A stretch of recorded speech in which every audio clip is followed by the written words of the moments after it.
Now the Lord called to Moses and spoke to him from the tent of meeting, saying, Speak to the sons of Israel and say to them, When any one of you brings an offering to the Lord, you shall bring your offering of livestock from the herd or the flock.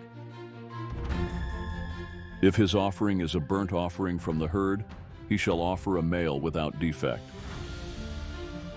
He shall offer it at the doorway of the tent of meeting, so that he may be accepted before the Lord. And he shall lay his hand on the head of the burnt offering, so that it may be accepted for him to make atonement on his behalf. Then he shall slaughter the bull before the Lord, and Aaron's sons, the priests, shall offer up the blood and sprinkle the blood around on the altar that is at the doorway of the tent of meeting. He shall then skin the burnt offering and cut it into its pieces. And the sons of Aaron the priest shall put fire on the altar and arrange wood on the fire. Then Aaron's sons the priests shall arrange the pieces, with the head and the sweet, on the wood which is on the fire that is on the altar. Its entrails, however, and its legs he shall wash with water. And the priest shall offer all of it up in smoke on the altar as a burnt offering, an offering by fire as a soothing aroma to the Lord. But if his offering is from the flock, either from the sheep or from the goats, as a burnt offering he shall offer a male without defect. And he shall slaughter it on the side of the altar northward before the Lord. But if his offering to the Lord is a burnt offering of birds, then he shall bring his offering from the turtle doves or from young doves. The priest shall bring it to the altar and pinch off its head and offer it up in smoke on the altar.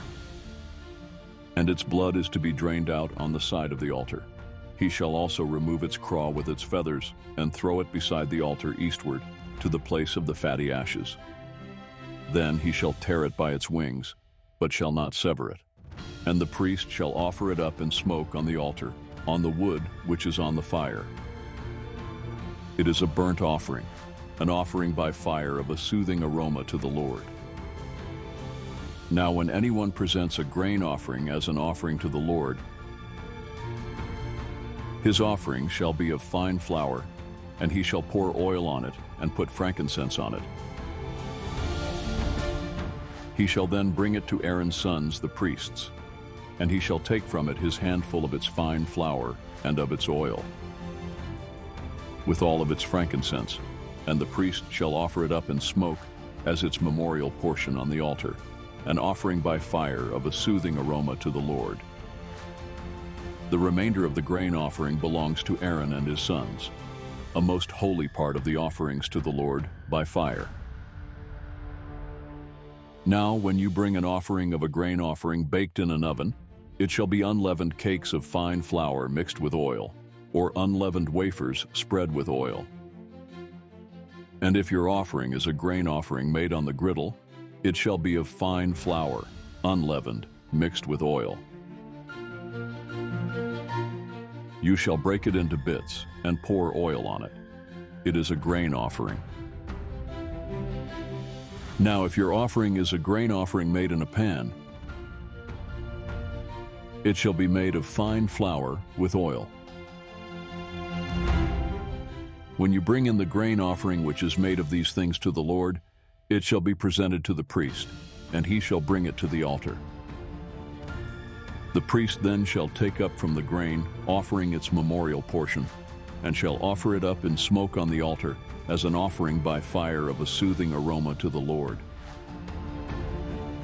The remainder of the grain offering belongs to Aaron and his sons, a most holy part of the offerings to the Lord by fire. No grain offering, which you bring to the Lord, shall be made with leaven, for you shall not offer up in smoke any leaven or any honey as an offering by fire to the Lord. As an offering of first fruits you shall bring them to the Lord, but they shall not ascend as a soothing aroma on the altar.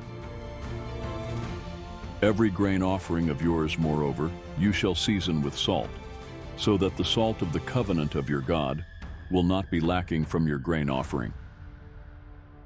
With all your offerings, you shall offer salt. Also, if you bring a grain offering of early ripened things to the Lord,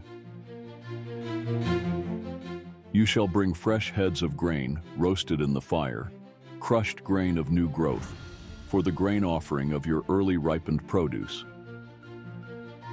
You shall then put oil on it and place incense on it. It is a grain offering. Then the priest shall offer up in smoke its memorial portion, part of its crushed grain and its oil with all its incense as an offering by fire to the Lord.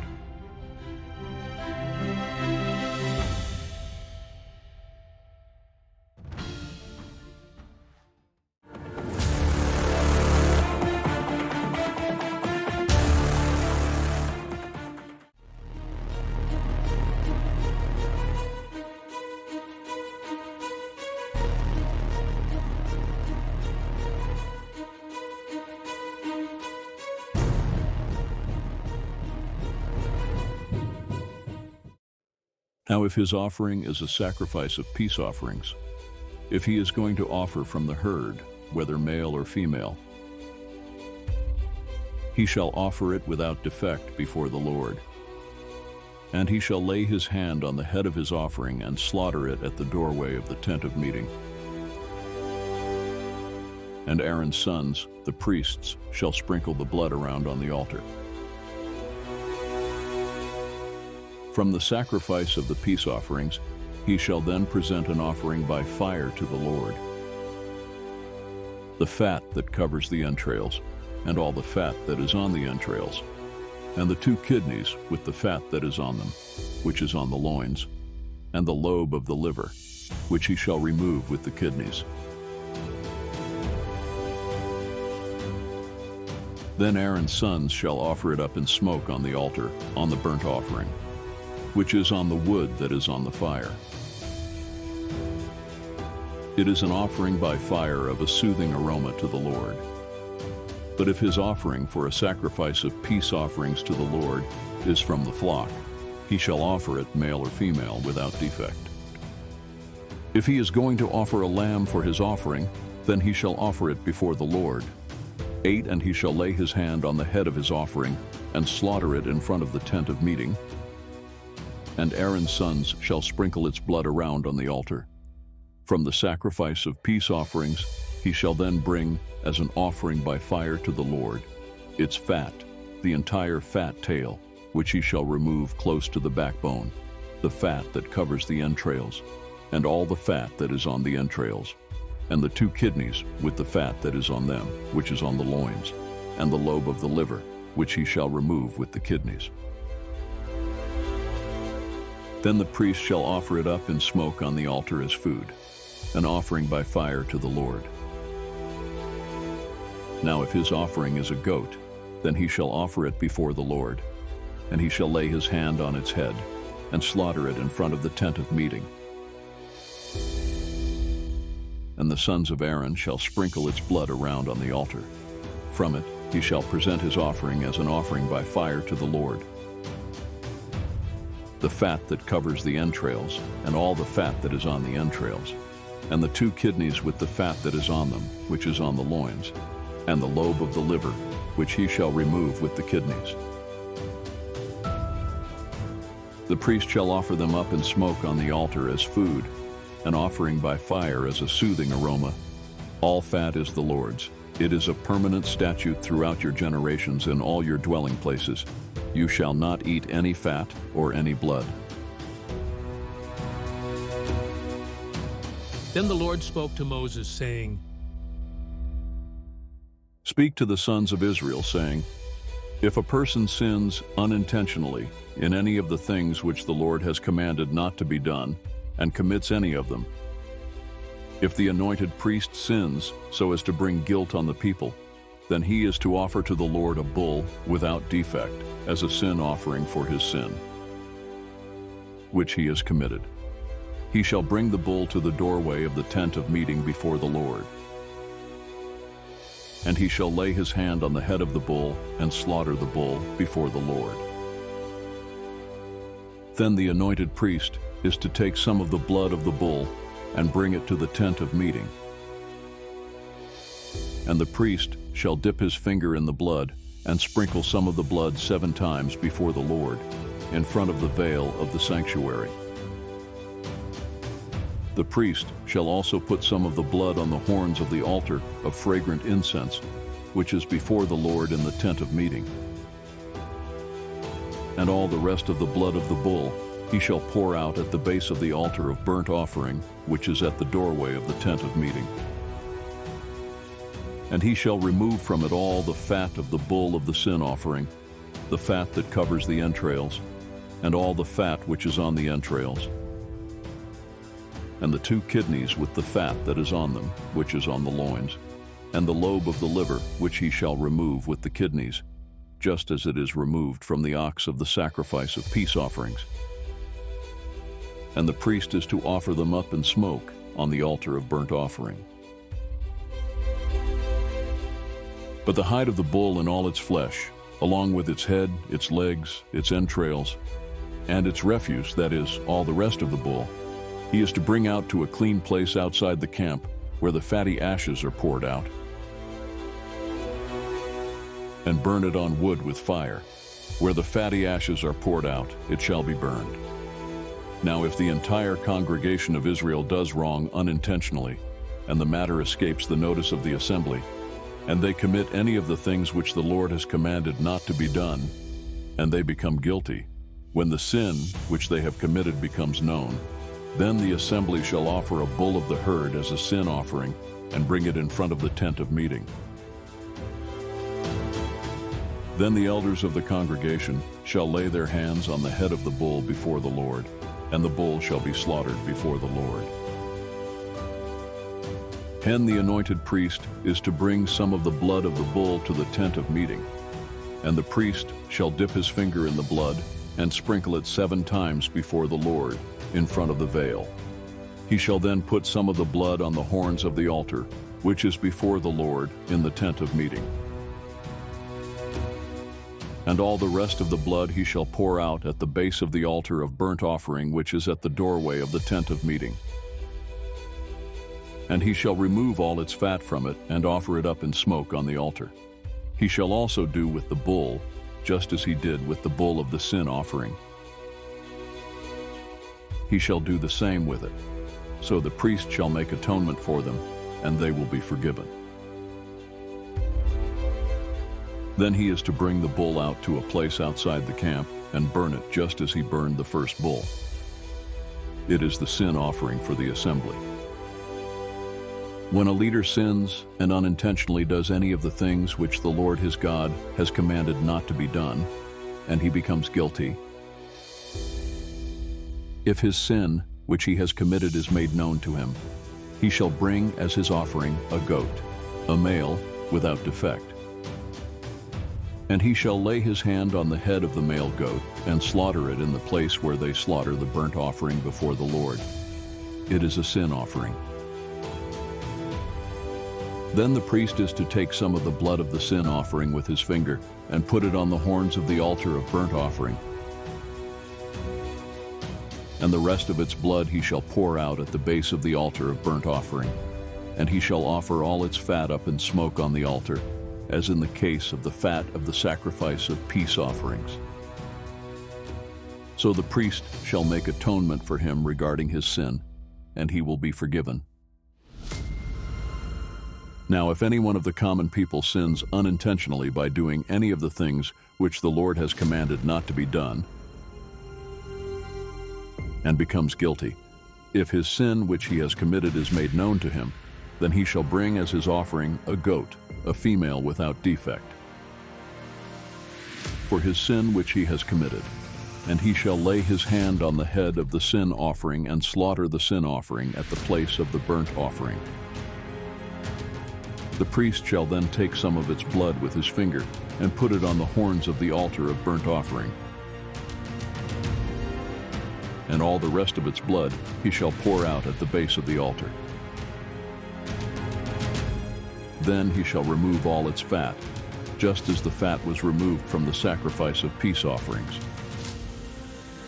And the priest shall offer it up in smoke on the altar as a soothing aroma to the Lord. So the priest shall make atonement for him, and he will be forgiven. But if he brings a lamb as his offering for a sin offering, he shall bring a female without defect. And he shall lay his hand on the head of the sin offering and slaughter it as a sin offering, in the place where they slaughter the burnt offering. And the priest is to take some of the blood of the sin offering with his finger and put it on the horns of the altar of burnt offering. And all the rest of its blood he shall pour out at the base of the altar. Then he shall remove all its fat, just as the fat of the lamb is removed from the sacrifice of the peace offerings. And the priest shall offer it up in smoke on the altar, on the offerings by fire to the Lord. So the priest shall make atonement for him regarding his sin which he has committed, and he will be forgiven.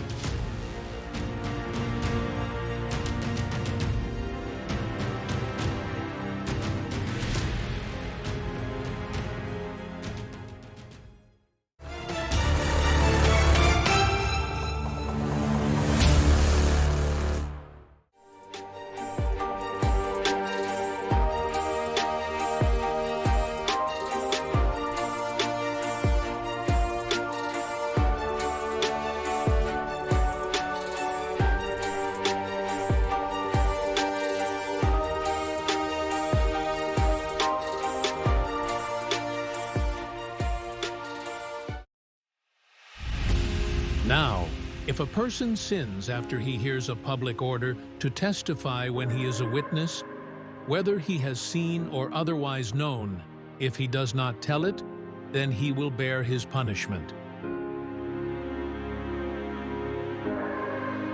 Or if a person touches any unclean thing, whether a carcass of an unclean animal, or the carcass of unclean cattle, or a carcass of unclean swarming things, though it is hidden from him, and he is unclean, then he will be guilty. Or if he touches human uncleanness, of whatever sort his uncleanness may be with which he becomes unclean, and it is hidden from him, and then he comes to know it, he will be guilty. Or if a person swears thoughtlessly with his lips to do evil or to do good, in whatever matter people speak thoughtlessly with an oath, and it is hidden from him, and then he comes to know it, he will be guilty of one of these things. So it shall be, when he becomes guilty of one of these things, that he shall confess that in which he has sinned. He shall also bring his guilt offering to the Lord for his sin which he has committed, a female from the flock, a lamb or a goat as a sin offering. So the priest shall make atonement on his behalf for his sin. But if he cannot afford a lamb, then he shall bring to the Lord his guilt offering for that in which he has sinned, 2 turtle doves or 2 young doves, one as a sin offering and the other as a burnt offering. He shall bring them to the priest, who shall first offer that which is for the sin offering, and shall pinch off its head at the front of its neck, but he shall not sever it. He shall also sprinkle some of the blood of the sin offering on the side of the altar, while the rest of the blood shall be drained out at the base of the altar. It is a sin offering. The second he shall then prepare as a burnt offering according to the ordinance.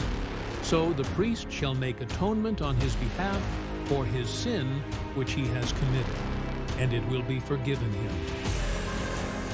But if his means are insufficient for 2 turtle doves or 2 young doves, then for his offering for that which he has sinned, he shall bring the 1/10 of an ephah of fine flour as a sin offering. He shall not put oil on it or place incense on it, for it is a sin offering. He shall bring it to the priest, and the priest shall take his handful of it as its memorial portion, and offer it up in smoke on the altar, with the offerings of the Lord by fire. It is a sin offering. So the priest shall make atonement for him concerning his sin which he has committed from one of these, and it will be forgiven him. Then the rest shall become the priest's, like the grain offering. Then the Lord spoke to Moses, saying, 15. If a person acts unfaithfully and sins unintentionally against the Lord's holy things, then he shall bring his guilt offering to the Lord, a ram without defect from the flock, according to your assessment in silver by shekels, in terms of the shekel of the sanctuary, as a guilt offering. 16. And he shall make restitution for that which he has sinned against the holy thing, and shall add to it a fifth part of it, and give it to the priest. The priest shall then make atonement for him with the ram of the guilt offering, and it will be forgiven him. Now, if a person sins and does any of the things which the Lord has commanded not to be done, though he was unaware, he is still guilty and shall bear his punishment. He is then to bring to the priest a ram without defect from the flock, according to your assessment, as a guilt offering. So the priest shall make atonement for him concerning his sin, which he committed unintentionally and did not know it, and it will be forgiven him. It is a guilt offering. He was certainly guilty before the Lord. Then the Lord spoke to Moses, saying,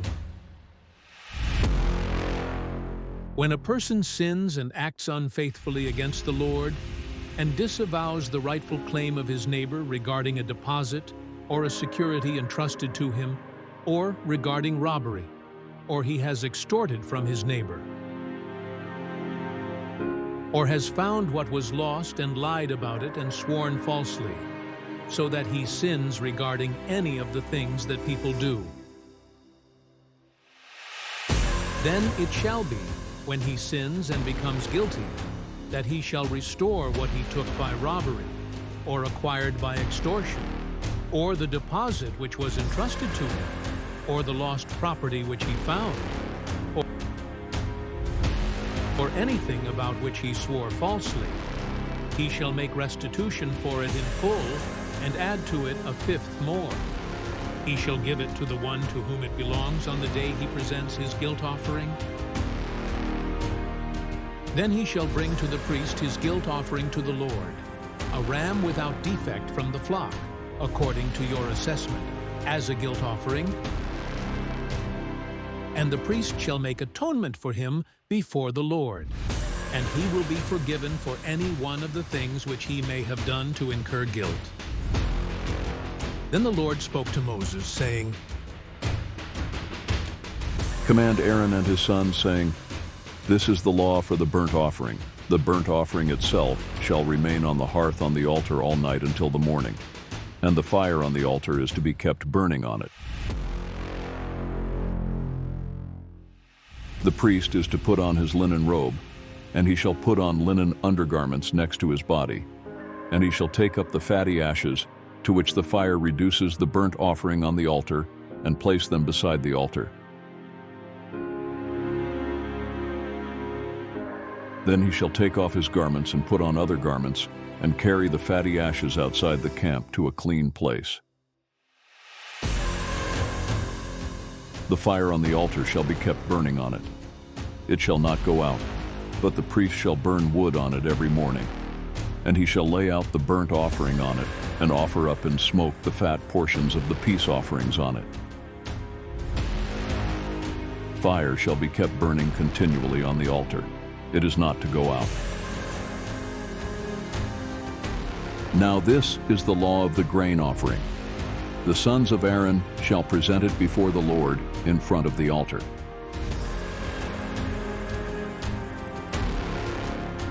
Then one of them shall lift up from it a handful of the fine flour of the grain offering, with its oil and all the incense that is on the grain offering, and he shall offer it up in smoke on the altar, a soothing aroma, as its memorial offering to the Lord.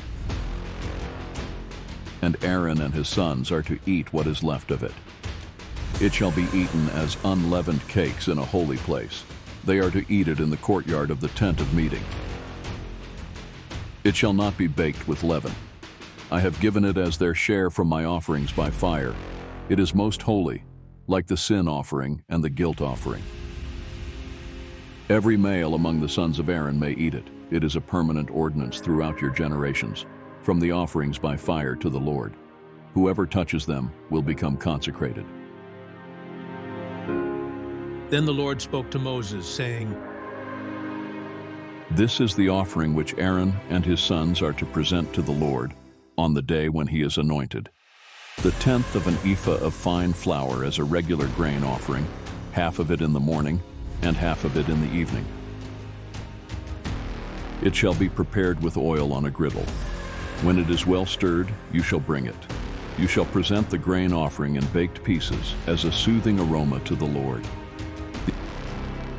The anointed priest who will be in his place among his sons shall offer it. By a permanent ordinance it shall be entirely offered up in smoke to the Lord. So every grain offering of the priest shall be burned entirely. It shall not be eaten.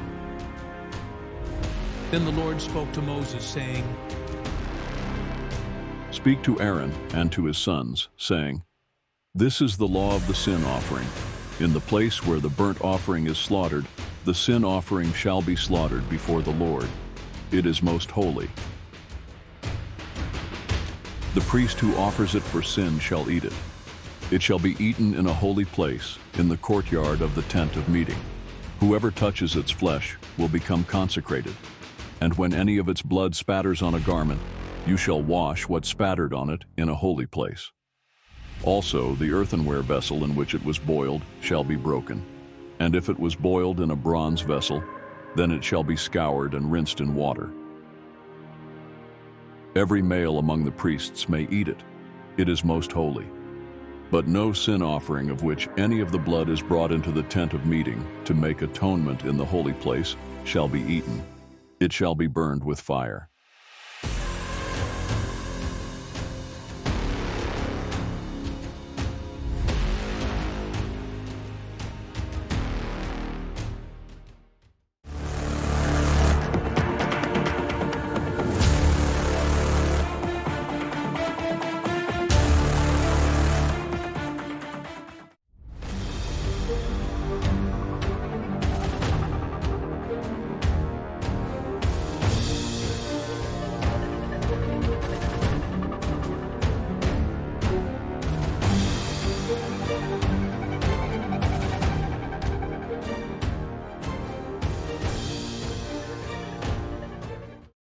Now this is the law of the guilt offering. It is most holy.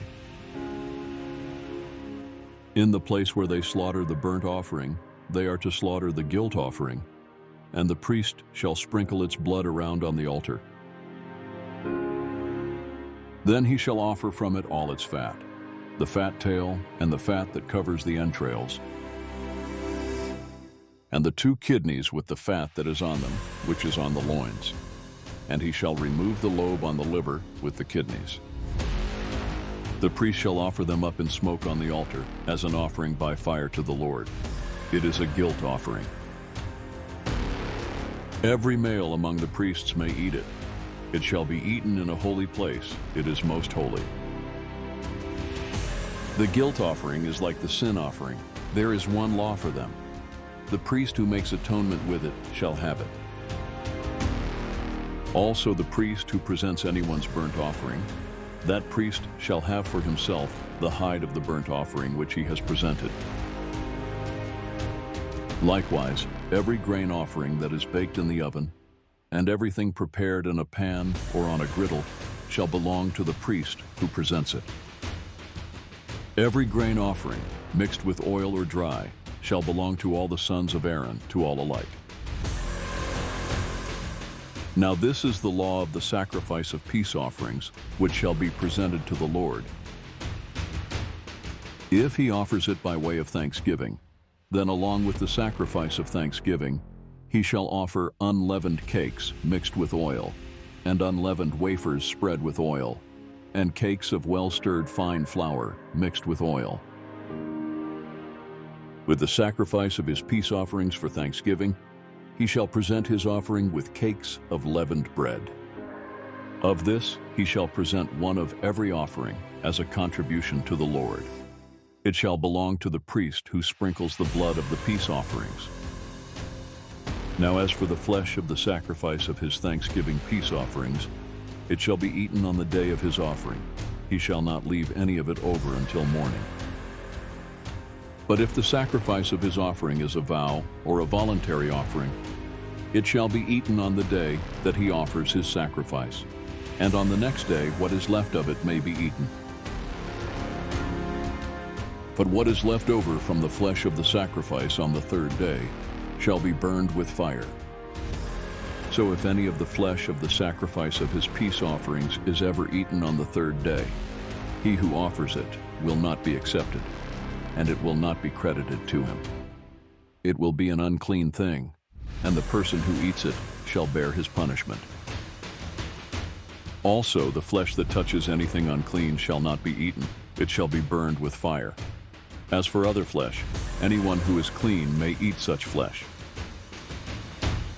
But the person who eats the flesh of the sacrifice of peace offerings, which belong to the Lord, when he is unclean, that person shall be cut off from his people. When anyone touches anything unclean, whether human uncleanness or an unclean animal, or any unclean detestable thing, and eats of the flesh of the sacrifice of peace offerings which belong to the Lord, that person shall be cut off from his people. Then the Lord spoke to Moses, saying, Speak to the sons of Israel, saying, You shall not eat any fat from an ox, a sheep, or a goat. Also, the fat of an animal which dies, and the fat of an animal torn by animals, may be put to any other use, but you certainly are not to eat it. For whoever eats the fat of the animal from which an offering by fire is offered to the Lord, the person who eats it shall also be cut off from his people.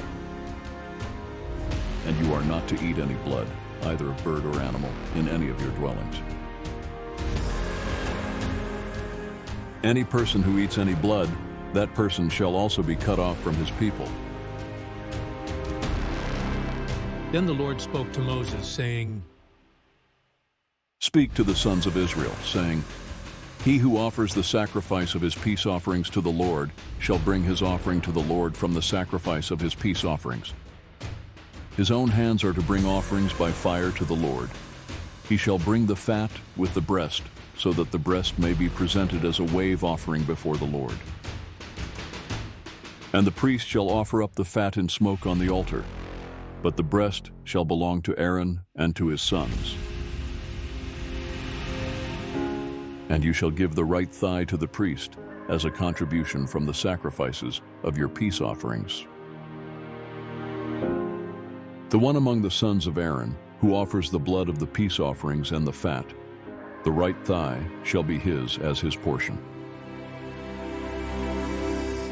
For I have taken from the sons of Israel the breast of the wave offering and the thigh of the contribution from the sacrifices of their peace offerings, and have given them to Aaron the priest and to his sons as their allotted portion forever from the sons of Israel.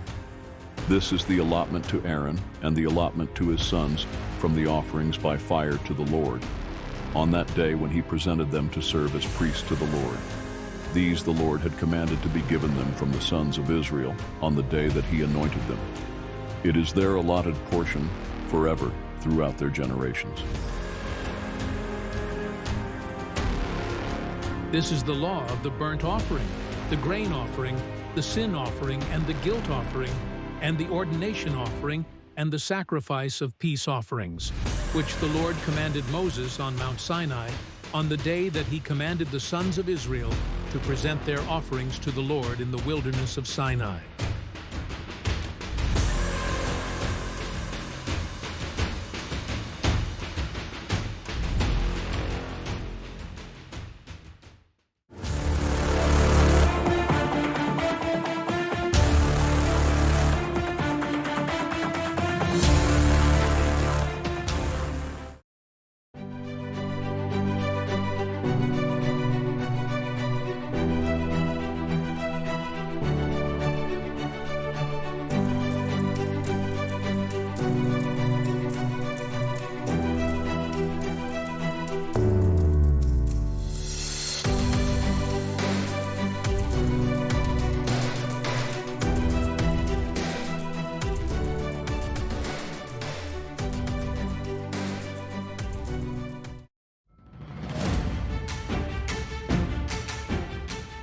Then the Lord spoke to Moses, saying,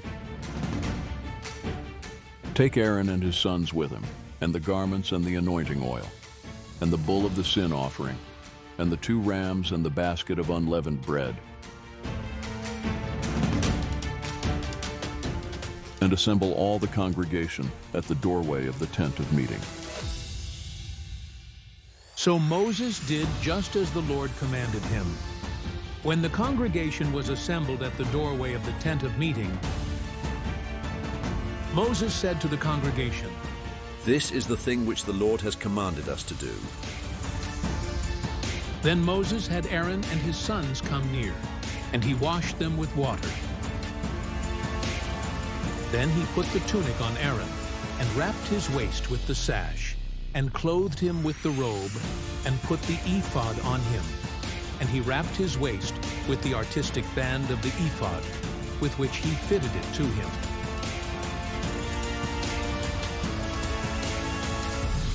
He then placed the breastpiece on him, and in the breastpiece he put the Urim and the Thummim. He also placed the turban on his head, and on the turban, at its front, he placed the golden plate, the holy crown, just as the Lord had commanded Moses. Moses then took the anointing oil and anointed the tabernacle and everything that was in it, and consecrated them. He also sprinkled some of it on the altar 7 times, and anointed the altar and all its utensils, and the basin and its stand, to consecrate them. Then he poured some of the anointing oil on Aaron's head, and anointed him, to consecrate him. Next Moses had Aaron's sons come near, and he clothed them with tunics, and wrapped their waists with sashes, and bound caps on them, just as the Lord had commanded Moses. Then he brought the bull of the sin offering, and Aaron and his sons laid their hands on the head of the bull of the sin offering. Next, Moses slaughtered it, and took the blood, and with his finger put some of it around on the horns of the altar, and purified the altar. Then he poured out the rest of the blood at the base of the altar, and consecrated it, to make atonement for it. He also took all the fat that was on the entrails, and the lobe of the liver, and the 2 kidneys, and their fat, and Moses offered it up in smoke on the altar. But the bull and its hide, its flesh, and its refuse he burned in the fire outside the camp, just as the Lord had commanded Moses. Then he presented the ram of the burnt offering, and Aaron and his sons laid their hands on the head of the ram. And Moses slaughtered it, and sprinkled the blood around on the altar. When he had cut the ram into its pieces, Moses offered up the head, and the pieces and the sweet in smoke. After he had washed the entrails and the legs with water, Moses offered up the whole ram in smoke on the altar. It was a burnt offering for a soothing aroma. It was an offering by fire to the Lord, just as the Lord had commanded Moses. Then he presented the second ram, the ram of ordination, and Aaron and his sons laid their hands on the head of the ram. And Moses slaughtered it, and took some of its blood, and put it on the lobe of Aaron's right ear, and on the thumb of his right hand, and on the big toe of his right foot. He also had Aaron's sons come near, and Moses put some of the blood on the lobe of their right ear, and on the thumb of their right hand, and on the big toe of their right foot. Moses then sprinkled the rest of the blood around on the altar. He then took the fat, and the fat tail, and all the fat that was on the entrails, and the lobe of the liver, the 2 kidneys, and their fat, and the right thigh. And from the basket of unleavened bread that was before the Lord, he took 1 unleavened cake, and 1 cake of bread mixed with oil, and 1 wafer, and placed them on the portions of fat and on the right thigh. He then put all these on the hands of Aaron and on the hands of his sons, and presented them as a wave offering before the Lord. Then Moses took them from their hands and offered them up in smoke on the altar with the burnt offering. They were an ordination offering for a soothing aroma. It was an offering by fire to the Lord. Moses also took the breast and presented it as a wave offering before the Lord. It was Moses' portion of the ram of ordination, just as the Lord had commanded Moses. So Moses took some of the anointing oil and some of the blood which was on the altar, and sprinkled it on Aaron, on his garments, on his sons, and on the garments of his sons with him.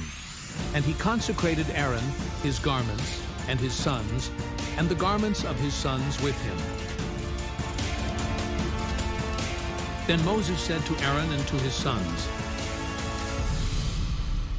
Boil the flesh at the doorway of the tent of meeting, and eat it there together with the bread which is in the basket of the ordination offering, just as I commanded, saying, Aaron and his sons shall eat it. And the remainder of the flesh and of the bread you shall burn in the fire. And you shall not go outside the doorway of the tent of meeting for 7 days, until the day that the period of your ordination is fulfilled, for he will ordain you through 7 days. The Lord has commanded us to do as has been done this day, to make atonement on your behalf. At the doorway of the tent of meeting, moreover, you shall remain day and night for 7 days, and fulfill your duty to the Lord, so that you will not die. For so I have been commanded. Aaron and his sons did all the things which the Lord had commanded through Moses.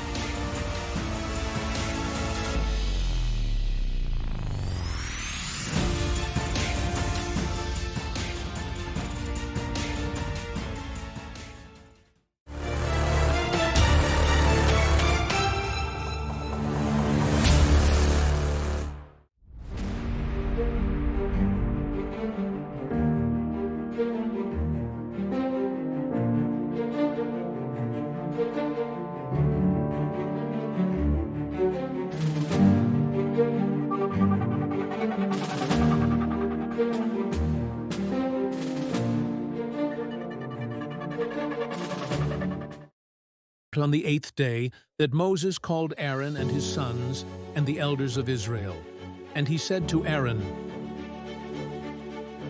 a calf, a bull as a sin offering, and a ram as a burnt offering, both without defect, and offer them before the Lord. Speak to the sons of Israel, saying, take a male goat as a sin offering, and a calf and a lamb, both 1 year old, without defect, as a burnt offering, and an ox and a ram for peace offerings, to sacrifice before the Lord, and a grain offering mixed with oil. For today the Lord will appear to you. Moses had commanded to the front of the tent of meeting, and the whole congregation came near and stood before the Lord. And Moses said, which the Lord has commanded you to do, so that the glory of the Lord may appear to you. Moses then said to Aaron, come near to the altar, and offer your sin offering and your burnt offering, so that you may make atonement for yourself and for the people. Then make the offering for the people, so that you may make atonement for them, just as the Lord has commanded. So Aaron came near to the altar and slaughtered the calf of the sin offering which was for himself. Aaron's sons then presented the blood to him, and he dipped his finger in the blood, and put some on the horns of the altar, and poured out the rest of the blood at the base of the altar. And the kidneys, and the lobe of the liver of the sin offering, he then offered up in smoke on the altar, just as the Lord had commanded Moses. The flesh and the hide, however, he burned with fire outside the camp. Then he slaughtered the burnt offering, and Aaron's sons brought the blood to him, and he sprinkled it around on the altar. They brought the burnt offering to him in pieces, with the head, and he offered them up in smoke on the altar. He also washed the entrails and the legs, and offered them up in smoke with the burnt offering on the altar. Then he presented the people's offering, and took the goat of the sin offering which was for the people, and slaughtered it, and offered it for sin, He also presented the burnt offering, and offered it according to the ordinance. Next he presented the grain offering, and filled his hand with some of it, and offered it up in smoke on the altar, besides the burnt offering of the morning. The ox and the ram, the sacrifice of peace offerings which was for the people. And Aaron's sons brought the blood to him, and he sprinkled it around on the altar. As for the portions of fat from the ox and from the ram, the fat tail, the fat covering, the kidneys, and the lobe of the liver, they now placed the portions of fat on the breasts, and he offered them up in smoke on the altar. But the breasts and the right thigh Aaron presented as a wave offering before the Lord, just as Moses had commanded. Then Aaron lifted up his hands toward the people and blessed them, and he stepped down after making the sin offering, the burnt offering, and the peace offerings. And Moses and Aaron went into the tent of meeting. When they came out and blessed the people, the glory of the Lord appeared to all the people. Out from the Lord, and consumed the burnt offering and the portions of fat on the altar. And when all the people saw it, they shouted and fell face downward. Now Nadab and Abihu, the sons of Aaron, took their respective fire pans, and after putting fire in them, placed incense on the fire, and offered strange fire before the Lord, which he had not commanded them. And fire came out from the presence of the Lord, and consumed them, and they died before the Lord. Then Moses said to Aaron, It is what the Lord spoke, saying, By those who come near me, I will be treated as holy, and before all the people I will be honored. So Aaron, therefore, kept silent. Moses called also to Mishael and Elzaphan, the sons of Aaron's uncle Uzziel, and said to them, Carry your relatives away from the front of the sanctuary to an area outside of the camp. So they came forward and carried them, still in their tunics, to an area outside the camp, just as Moses had said. Then Moses said to Aaron and to his sons Eleazar and Ithamar, Do not uncover your heads, nor tear your clothes, so that you do not die, and he does not become wrathful against all the congregation. But your kinsmen, the entire house of Israel, shall weep for the burning, which the Lord has brought about. You shall not even go out from the doorway of the tent of meeting, or you will die, for the Lord's anointing oil is upon you. So they did according to the word of Moses. The Lord then spoke to Aaron, saying, Do not drink wine or strong drink, neither you nor your sons with you, when you come into the tent of meeting, so that you do not die. It is a permanent statute throughout your generations. And to make a distinction between the holy and the profane, and between the unclean and the clean, and so as to teach the sons of Israel all the statutes which the Lord has spoken to them through Moses. Then Moses spoke to Aaron and to his surviving sons, Eleazar and Ithamar. Take the grain offering that is left over from the Lord's offerings by fire, and eat it as unleavened bread beside the altar, for it is most holy. You shall eat it in a holy place, because it is your allotted portion and your sons' allotted portion from the Lord's offerings by fire, for so I have been commanded. The breast of the wave offering, however, and the thigh of the offering you may eat in a clean place, you and your sons and your daughters with you. For they have been given as your allotted portion, and your sons' allotted portion from the sacrifices of the peace offerings of the sons of Israel. They shall bring the thigh offered by lifting up, and the breast offered by waving, along with the offerings by fire of the portions of fat, to present as a wave offering before the Lord. So it shall be a thing perpetually due you and your sons with you, just as the Lord has commanded. But Moses searched carefully for the goat of the sin offering, and behold, it had been burned. So he was angry with Aaron's surviving sons, Eleazar and Ithamar, saying, Why did you not eat the sin offering at the holy place? For it is most holy, and he gave it to you to take away the guilt of the congregation, to make atonement for them before the Lord. Behold, since its blood had not been brought inside into the sanctuary, you certainly should have eaten it in the sanctuary, just as I commanded. But Aaron said to Moses, Behold, this very day they presented their sin offering and their burnt offering before the Lord. When things like these happened to me, if I had eaten a sin offering today, would it have been good in the sight of the Lord?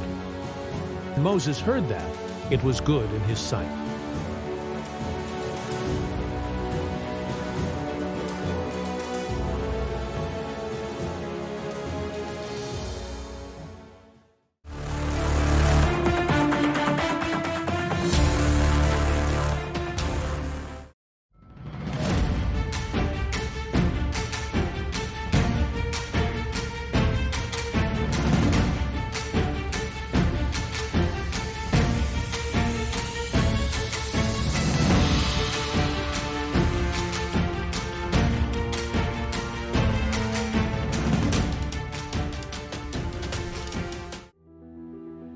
The Lord spoke again to Moses and to Aaron, saying to them, Speak to the sons of Israel, saying, These are the creatures which you may eat from all the animals that are on the earth.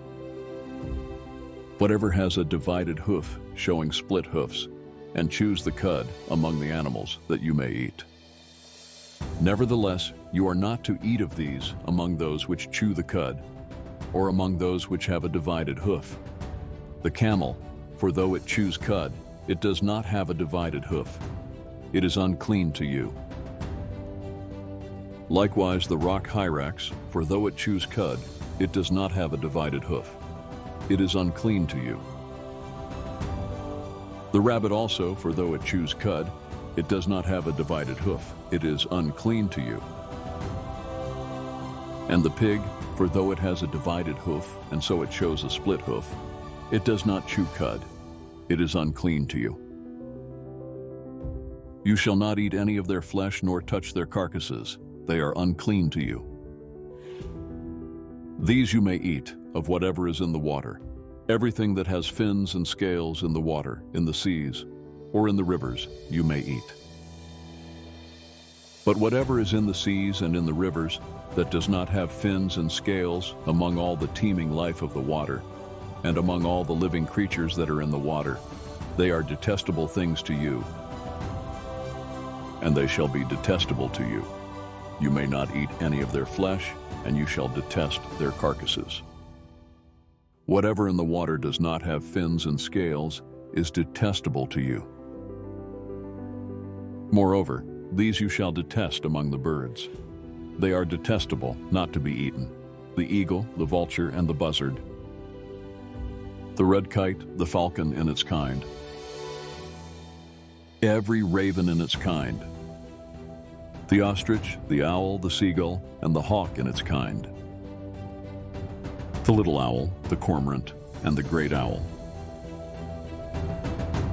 the white owl, the pelican, and the carrion vulture, the stork, the heron in its kinds, the hoopoe, and the bat.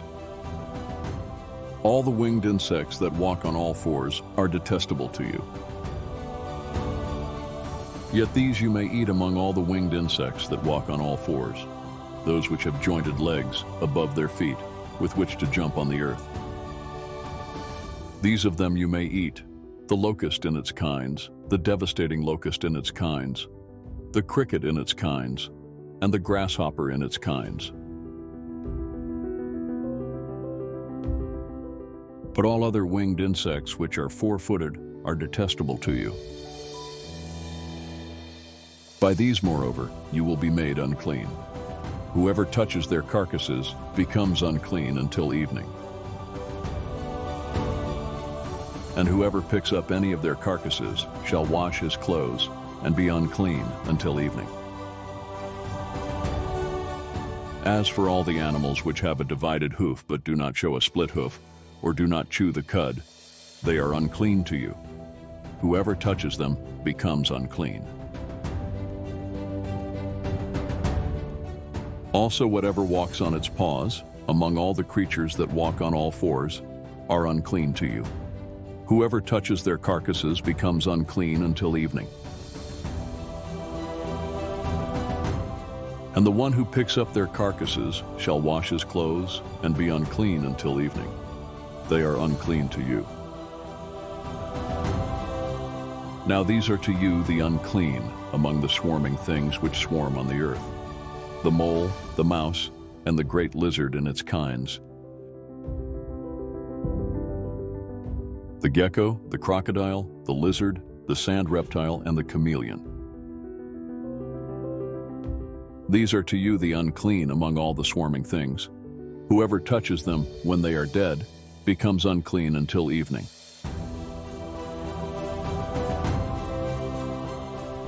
Also, anything on which one of them may fall when they are dead becomes unclean, including any wooden article, or clothing, or a hide, or a sack, any article of which use is made. It shall be put in the water and be unclean until evening. Then it becomes clean. As for any earthenware vessel into which one of them may fall, whatever is in it becomes unclean, and you shall break the vessel. Any of the food which may be eaten, on which water comes, shall become unclean, and any liquid which may be drunk in every vessel shall become unclean. Moreover, everything on which part of their carcass may fall becomes unclean. An oven or a stove shall be smashed. They are unclean, and shall continue as unclean to you. Nevertheless, a spring or a cistern collecting water shall be clean, though the one who touches their carcass shall be unclean.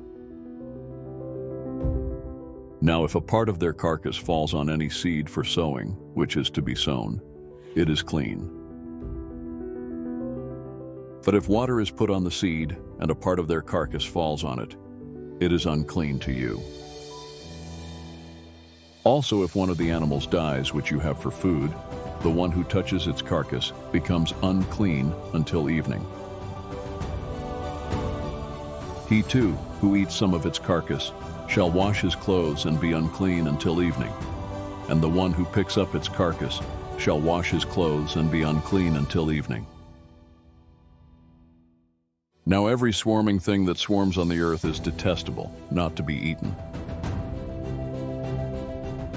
Whatever crawls on its belly, and whatever walks on all fours, whatever has many feet, in regard to every swarming thing that swarms on the earth, you shall not eat them, because they are detestable.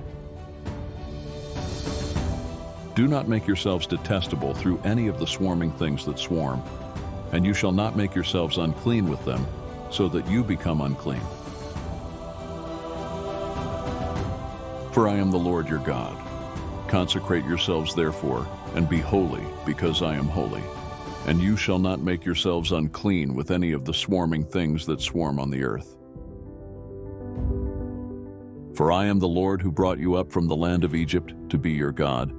So you shall be holy, because I am holy.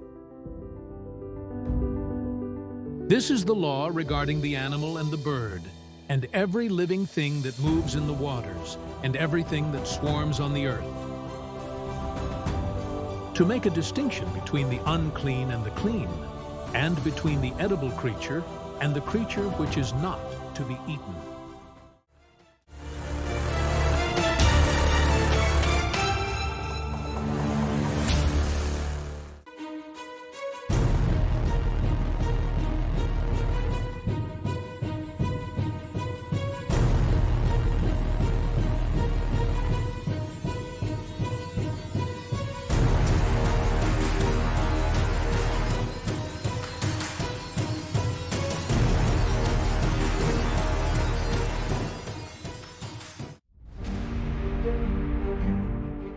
Then the Lord spoke to Moses, saying, Speak to the sons of Israel, saying, When a woman gives birth and delivers a male child, then she shall be unclean for 7 days. As she is in the days of her menstruation, she shall be unclean. Then on the 8th day, the flesh of his foreskin shall be circumcised. And she shall stay at home in her condition of blood purification for 33 days. She shall not touch any consecrated thing, nor enter the sanctuary until the days of her purification are completed. But if she gives birth to a female child, then she shall be unclean for 2 weeks, as in her menstruation, and she shall stay at home in her condition of blood purification for 66 days. When the days of her purification are completed, for a son or for a daughter, she shall bring to the priest at the doorway of the tent of meeting a 1-year-old lamb as a burnt offering, and a young pigeon or a turtle dove as a sin offering. Then he shall offer it before the Lord, and make atonement for her, and she shall be cleansed from the flow of her blood. This is the law for her who gives birth to a child, whether a male or a female. But if she cannot afford a lamb, then she shall take 2 turtle doves or 2 young doves, the one as a burnt offering and the other as a sin offering, and the priest shall make atonement for her, and she will be clean.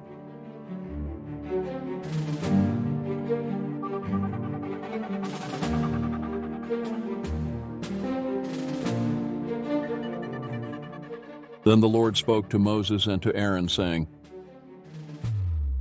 When someone has on the skin of his body a swelling, or a scab, or a bright spot, and it becomes an infection of leprosy on the skin of his body, then he shall be brought to Aaron the priest, or to one of his sons, the priests.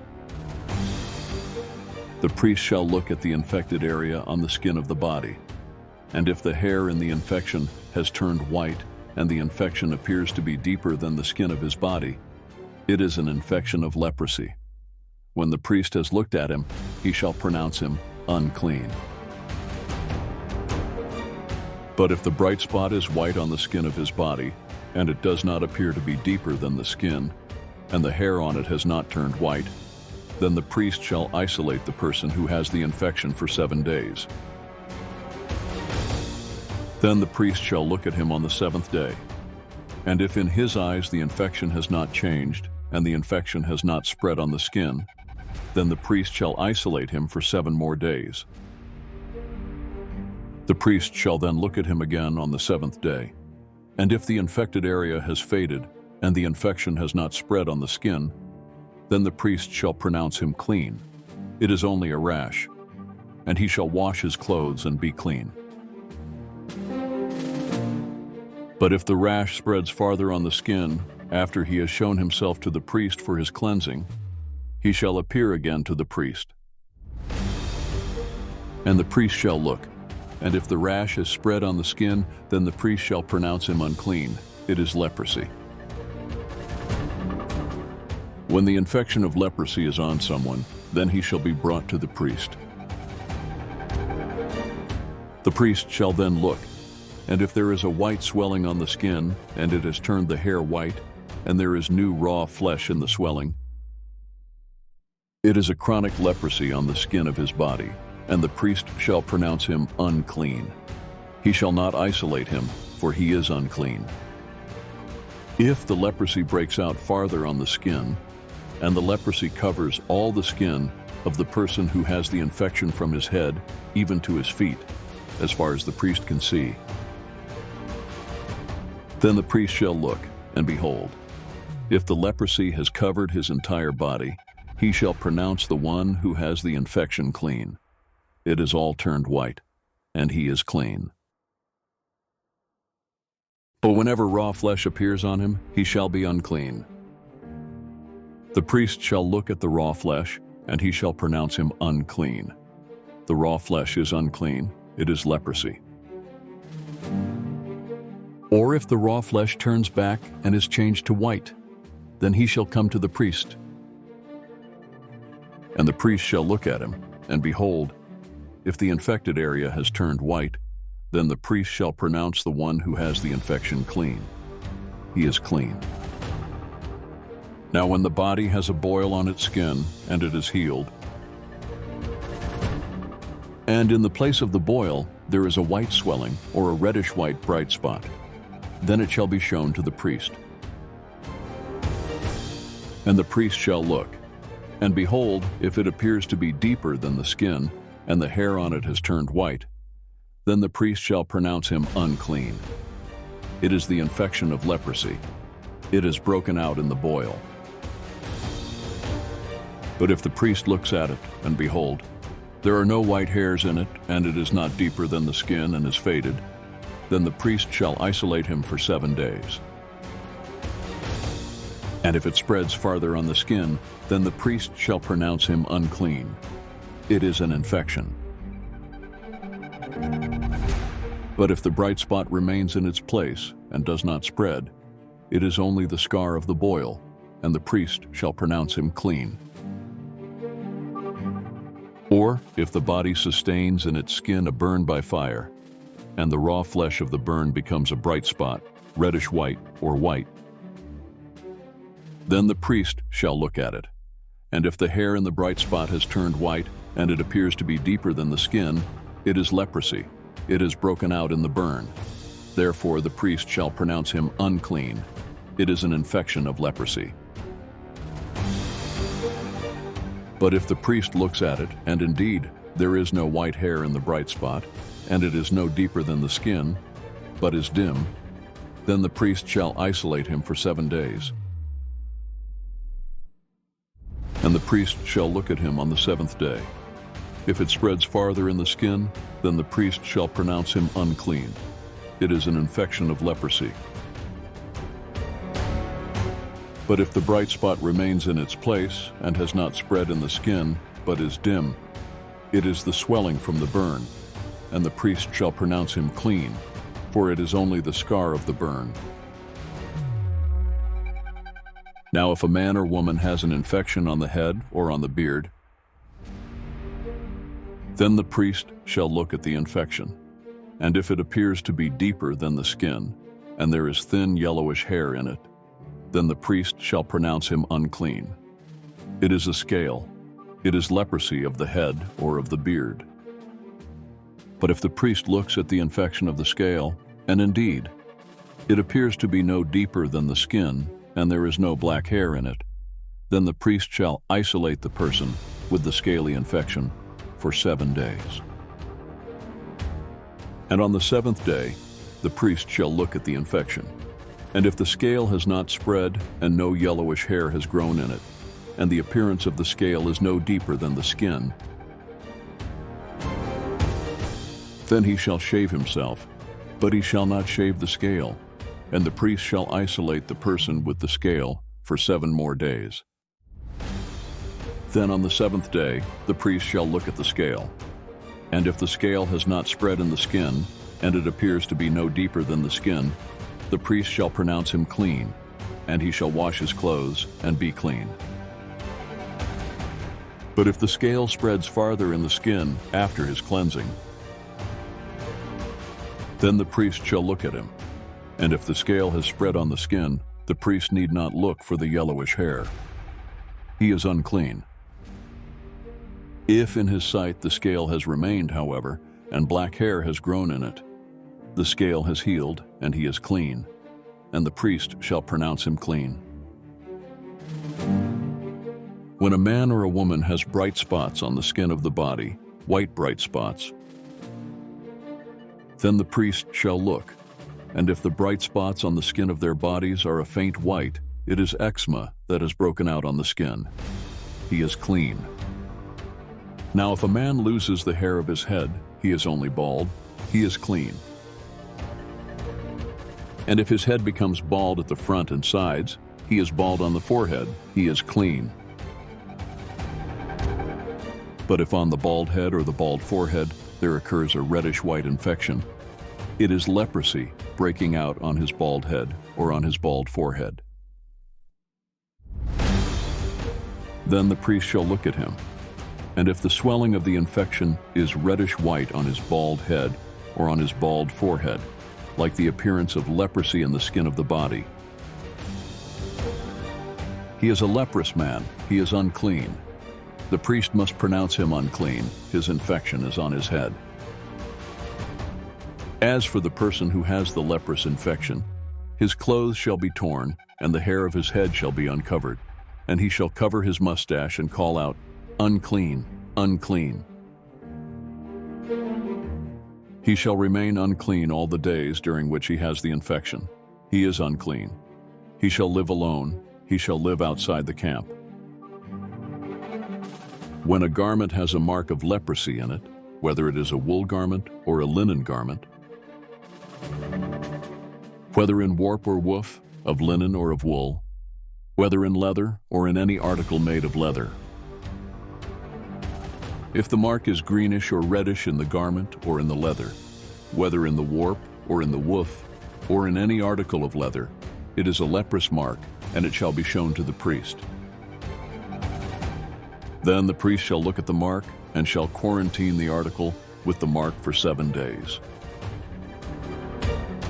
He shall then look at the mark on the 7th day. If the mark has spread in the garment, whether in the warp or in the woof, or in the leather, whatever the purpose for which the leather is used, the mark is a leprous malignancy. It is unclean. So he shall burn the garment, whether it is the warp or the woof, in wool or in linen, or any article of leather in which the mark occurs, for it is a leprous malignancy. It shall be burned in the fire. But if the priest looks, and indeed the mark has not spread in the garment, either in the warp or in the woof, or in any article of leather, then the priest shall order them to wash the thing in which the mark occurs, and he shall quarantine it for 7 more days. After the article with the mark has been washed, the priest shall again look, and if the mark has not changed its appearance, even if the mark has not spread, it is unclean.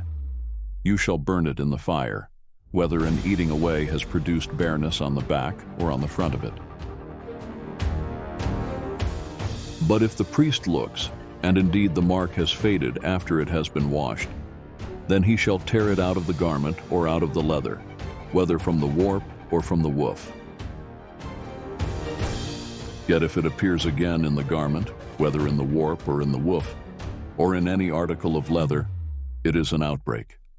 The article with the mark shall be burned in the fire.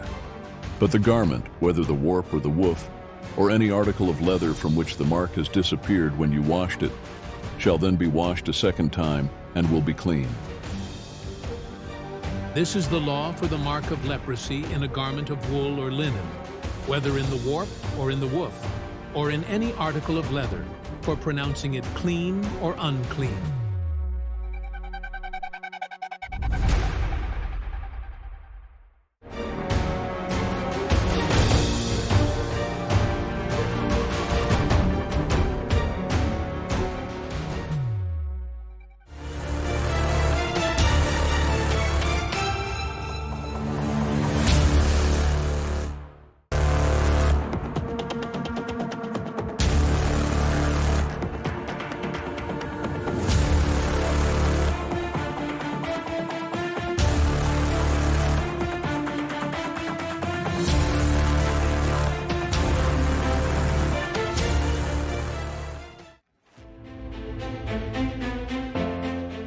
Then the Lord spoke to Moses, saying,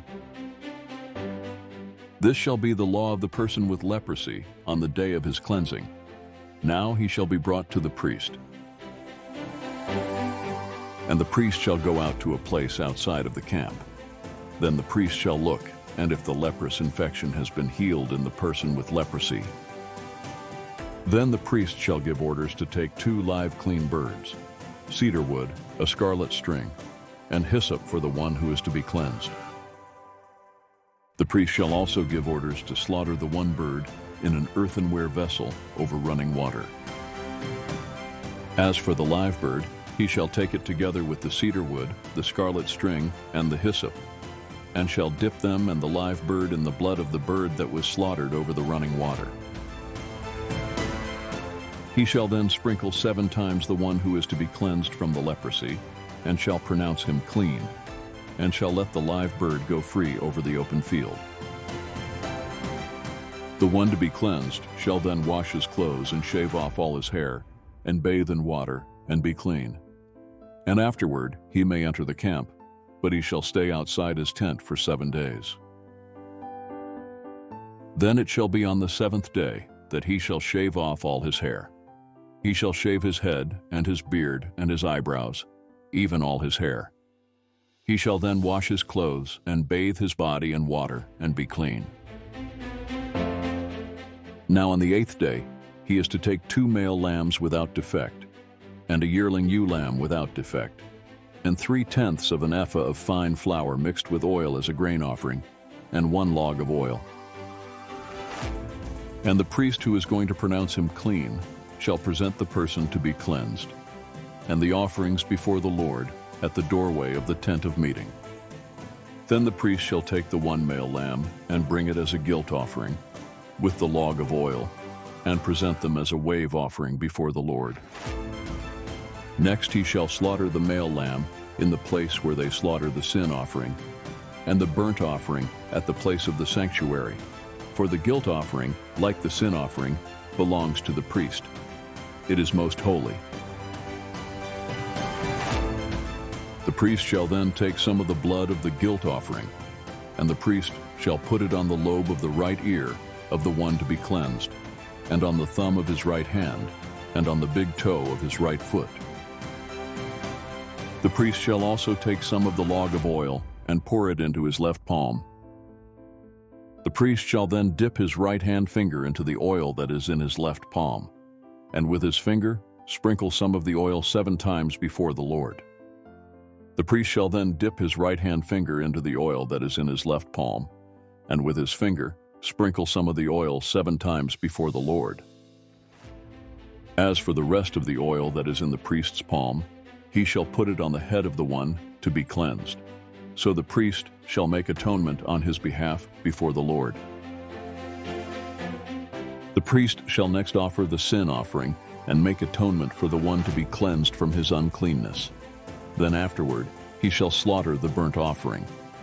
The priest shall offer up the burnt offering and the grain offering on the altar. So the priest shall make atonement for him, and he will be clean. But if he is poor and his means are insufficient, then he is to take 1 male lamb for a guilt offering, as a wave offering to make atonement for him, and 1/10 of an ephah of fine flour mixed with oil as a grain offering, and a log of oil, and 2 turtle doves or 2 young doves, which are within his means. The one shall be a sin offering, and the other a burnt offering.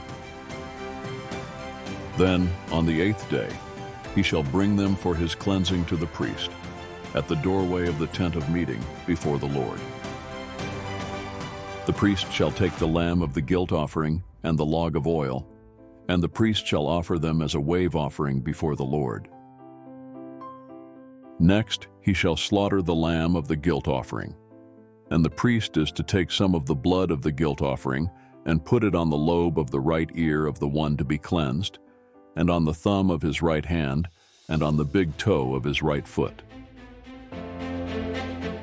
The priest shall also pour some of the oil into his left palm, and with his right hand finger the priest shall sprinkle some of the oil that is in his left palm 7 times before the Lord. The priest shall then put some of the oil that is in his palm on the lobe of the right ear of the one to be cleansed, and on the thumb of his right hand, and on the big toe of his right foot, on the place of the blood of the guilt offering. Moreover, the rest of the oil that is in the priest's palm he shall put on the head of the one to be cleansed, to make atonement on his behalf before the Lord. He shall then offer one of the turtle doves or young doves, which are within his means. He shall offer what he can afford, the one as a sin offering and the other as a burnt offering, together with the grain offering. So the priest shall make atonement before the Lord on behalf of the one to be cleansed. This is the law for him in whom there is an infection of leprosy. whose means are limited for his cleansing. The Lord further spoke to Moses and to Aaron, saying, When you enter the land of Canaan, which I am giving you as a possession, and I put a spot of leprosy on a house in the land of your possession, then the one who owns the house shall come and tell the priest, saying, Something like a spot of leprosy has become visible to me in the house. The priest shall then command that they empty the house before the priest goes in to look at the spot, so that everything in the house need not become unclean, and afterward the priest shall go in to look at the house. So he shall look at the spot, and if the spot on the walls of the house has greenish or reddish depressions and appears deeper than the surface, the priest shall come out of the house to the doorway and quarantine the house for 7 days. Then the priest shall return on the 7th day and make an inspection. If the spot has indeed spread on the walls of the house, the priest shall order them to pull out the stones with the spot on them and throw them away at an unclean place outside the city. And he shall have the house scraped all around inside, and they shall dump the plaster that they scrape off at an unclean place outside the city. Then they shall take other stones and replace the discarded stones, and he shall take other plaster and replaster the house. If, however, the spot breaks out again in the house after he has pulled out the stones and scraped the house, and after it has been replastered, then the priest shall come in and make an inspection. If he sees that the spot has indeed spread in the house, it is a malignant spot in the house. It is unclean. The owner shall therefore tear down the house, its stones, its timbers, and all the plaster of the house, and he shall take them outside the city to an unclean place. Moreover, whoever goes into the house during the time that he has quarantined it becomes unclean until evening. Likewise, whoever lies down in the house shall wash his clothes, and whoever eats in the house shall wash his clothes. If, on the other hand, the priest comes in and makes an inspection, and the spot has not indeed spread in the house after the house has been replastered, then the priest shall pronounce the house clean, because the spot has not reappeared. To cleanse the house then, he shall take 2 birds, cedar wood, a scarlet string, and hyssop. And he shall slaughter the one bird in an earthenware vessel over running water. Then he shall take the cedar wood, the hyssop, and the scarlet string with the live bird, and dip them in the blood of the slaughtered bird, as well as in the running water, and sprinkle the house 7 times. However, he shall let the live bird go free outside the city into the open field. So he shall make atonement for the house, and it will be clean. This is the law for any spot of leprosy, even for a scale, and for the leprous garment or house, and for a swelling, for a scab, and for a bright spot, to teach when they are unclean and when they are clean. This is the law of leprosy.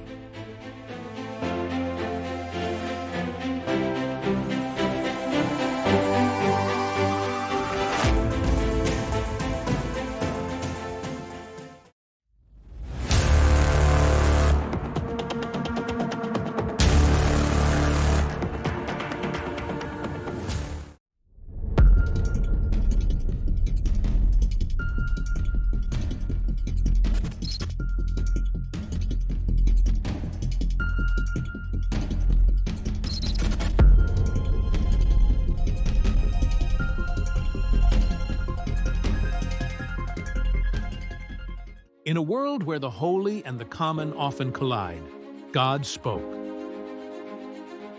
Leviticus 15 is not just about laws. It is a window into a deeper truth, that the God of Israel cared not only about hearts, but also about health, order, and sacred space.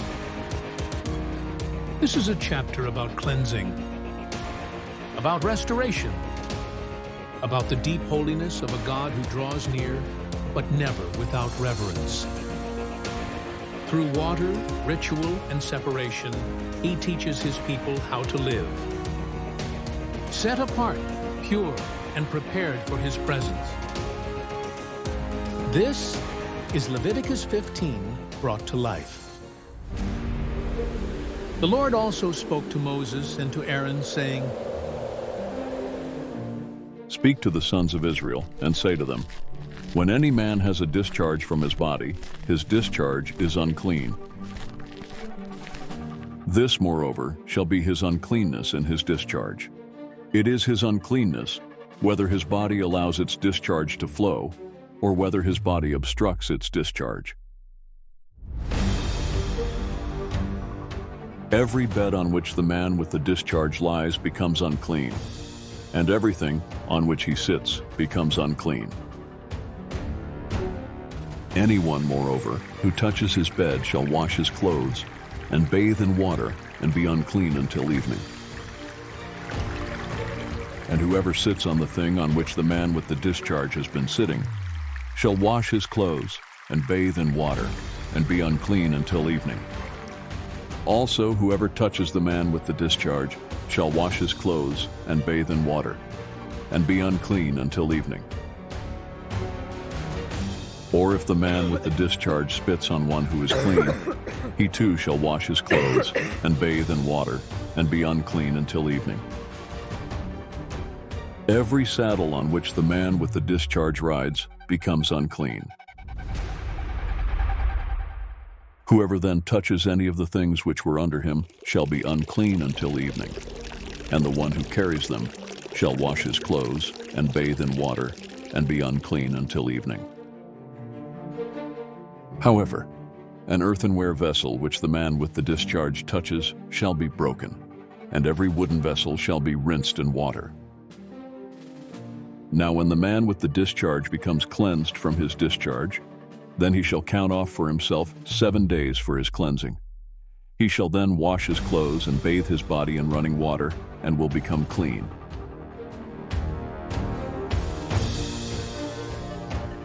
Now when the man with the discharge becomes cleansed from his discharge, then he shall count off for himself 7 days for his cleansing. He shall then wash his clothes and bathe his body in running water, and will become clean.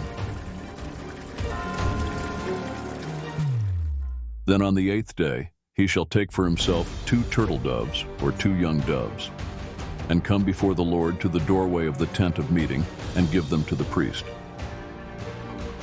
And the priest shall offer them, one as a sin offering and the other as a burnt offering. So the priest shall make atonement on his behalf before the Lord, because of his discharge. Now if a man has a seminal emission, he shall bathe all his body in water, and be unclean until evening. As for any garment or any leather on which there is a seminal emission, it shall be washed with water, and be unclean until evening. If a man sleeps with a woman so that there is a seminal emission, they shall both bathe in water and be unclean until evening. When a woman has a discharge, if her discharge in her body is blood, she shall continue in her menstrual impurity for 7 days, and whoever touches her shall be unclean until evening. Everything also on which she lies during her menstrual impurity shall be unclean, and everything on which she sits shall be unclean. Anyone who touches her bed shall wash his clothes and bathe in water and be unclean until evening. Whoever touches any object on which she sits shall wash his clothes and bathe in water and be unclean until evening. Whether it be on the bed or on the thing on which she is sitting, when he touches it, he shall be unclean until evening. If a man actually sleeps with her, so that her menstrual impurity is on him, he shall be unclean 7 days, and every bed on which he lies shall be unclean. Now, if a woman has a discharge of her blood for many days, not at the period of her menstrual impurity, or if she has a discharge beyond that period, for all the days of her impure discharge she shall continue as though in her menstrual impurity. She is unclean. Any bed on which she lies all the days of her discharge shall be to her like her bed at menstruation, and every object on which she sits shall be unclean, like her uncleanness at that time. Likewise, whoever touches them shall be unclean, and shall wash his clothes, and bathe in water, and be unclean until evening. When she becomes clean from her discharge, she shall count off for herself 7 days, and afterward she will be clean. Then on the 8th day she shall take for herself 2 turtle doves or 2 young doves, and bring them to the priest, to the doorway of the tent of meeting.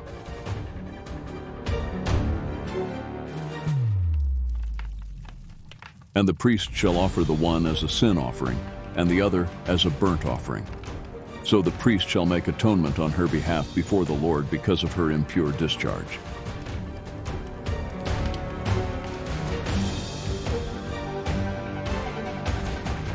And so you shall keep the sons of Israel separated from their uncleanness, so that they will not die in their uncleanness by their defiling my tabernacle that is among them. This is the law for the one with a discharge, and for the man who has a seminal emission, so that he is unclean by it. And for the woman who is ill because of menstrual impurity. And for the one who has a discharge, whether a male or a female, or a man who sleeps with an unclean woman.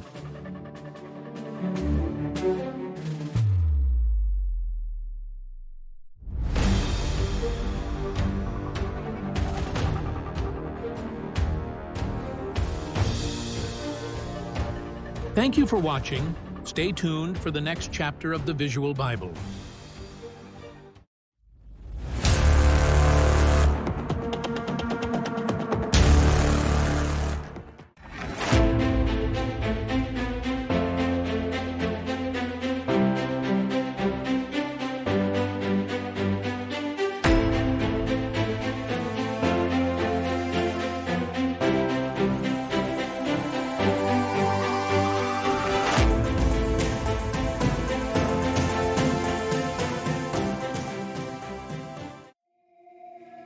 Now the Lord spoke to Moses after the death of the 2 sons of Aaron, when they had approached the presence of the Lord and died. The Lord said to Moses, Tell your brother Aaron that he shall not enter at any time into the holy place inside the veil, before the atoning cover which is on the ark, or he will die.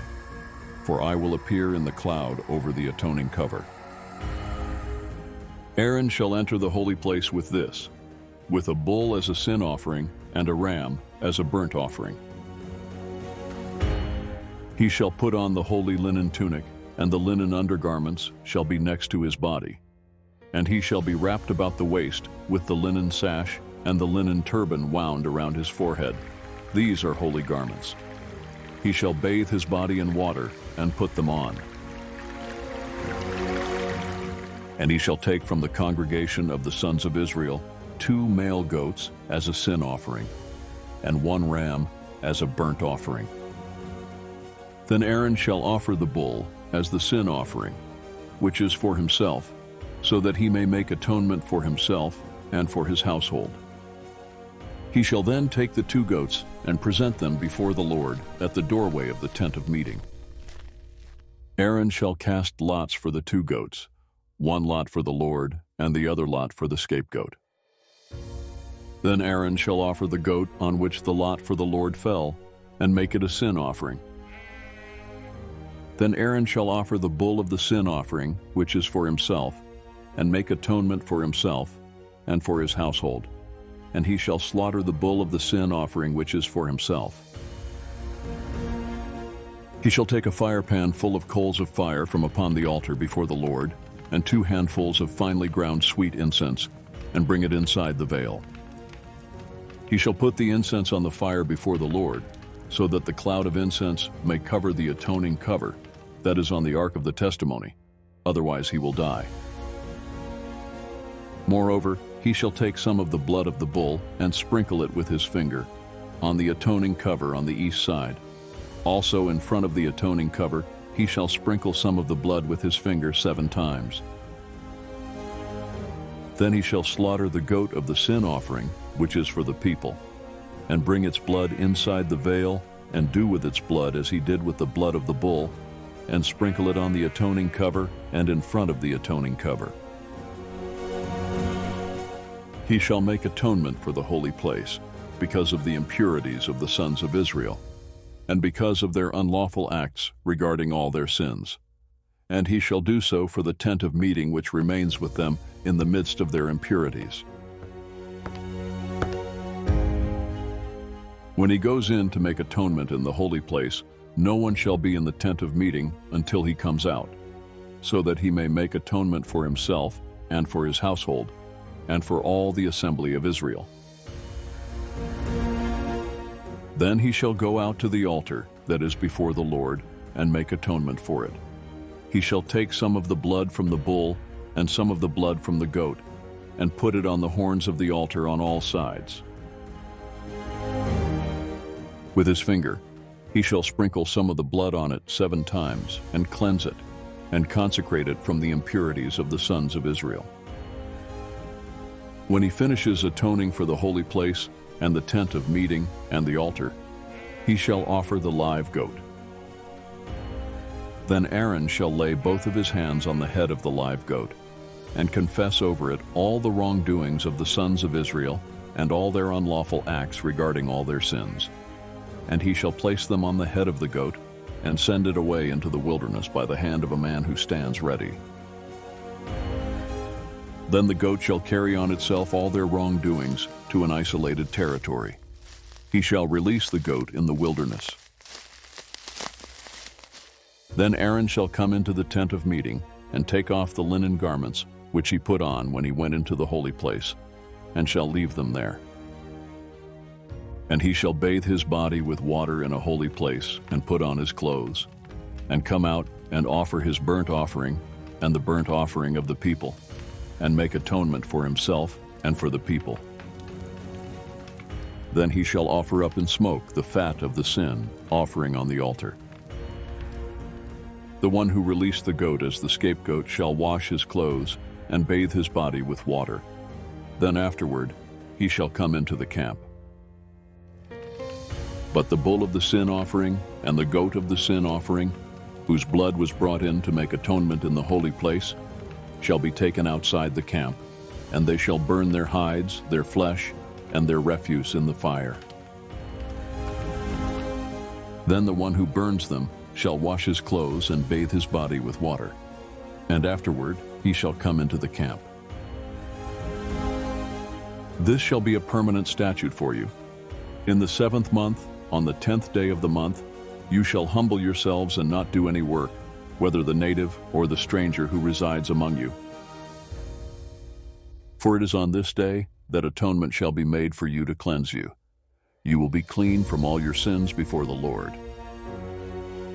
It is to be a Sabbath of solemn rest for you, so that you may humble yourselves. It is a permanent statute. So the priest who is anointed and ordained to serve as priest in his father's place shall make atonement. He shall put on the linen garments, the holy garments, and make atonement for the holy sanctuary. And he shall make atonement for the tent of meeting and for the altar. He shall also make atonement for the priests and for all the people of the assembly. Now you shall have this as a permanent statute, to make atonement for the sons of Israel for all their sins once every year. And just as the Lord had commanded Moses, so he did.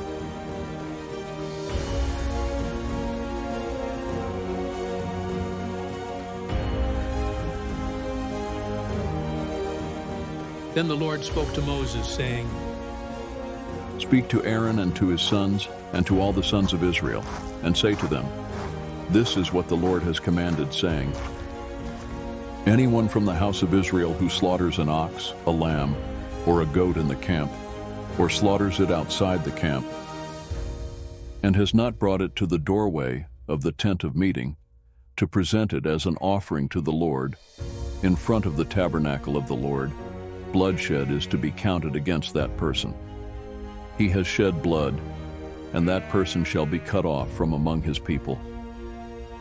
This shall be done so that the sons of Israel will bring their sacrifices, which they were sacrificing in the open field, so that they will bring them to the Lord at the doorway of the tent of meeting to the priest, and sacrifice them as sacrifices of peace offerings to the Lord.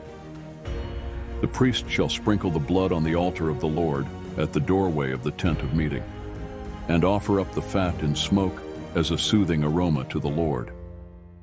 And they shall no longer offer their sacrifices to the goat demons with which they play the prostitute. This shall be a permanent statute to them throughout their generations.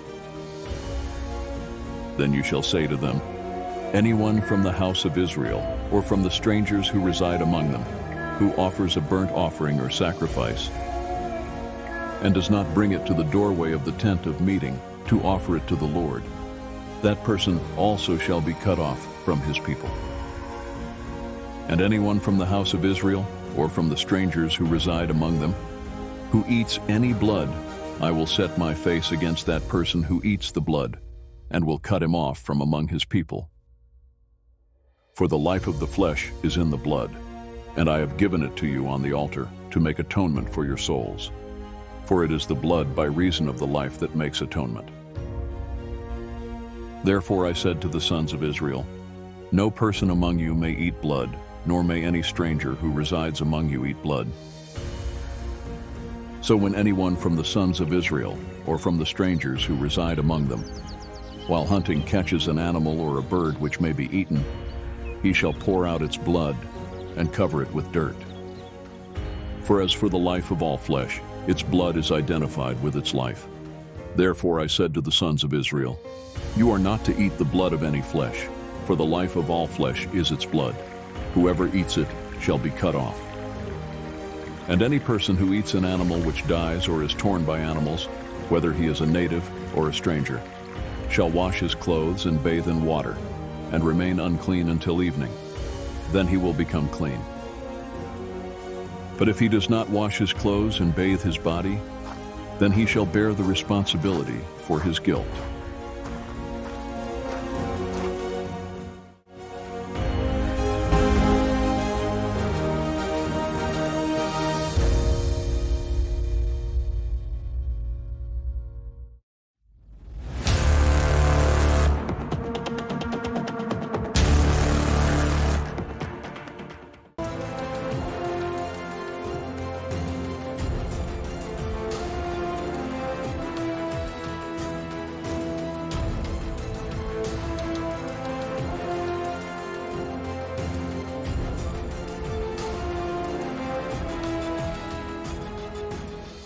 The Lord spoke to Moses, saying, Speak to the sons of Israel and say to them, I am the Lord your God.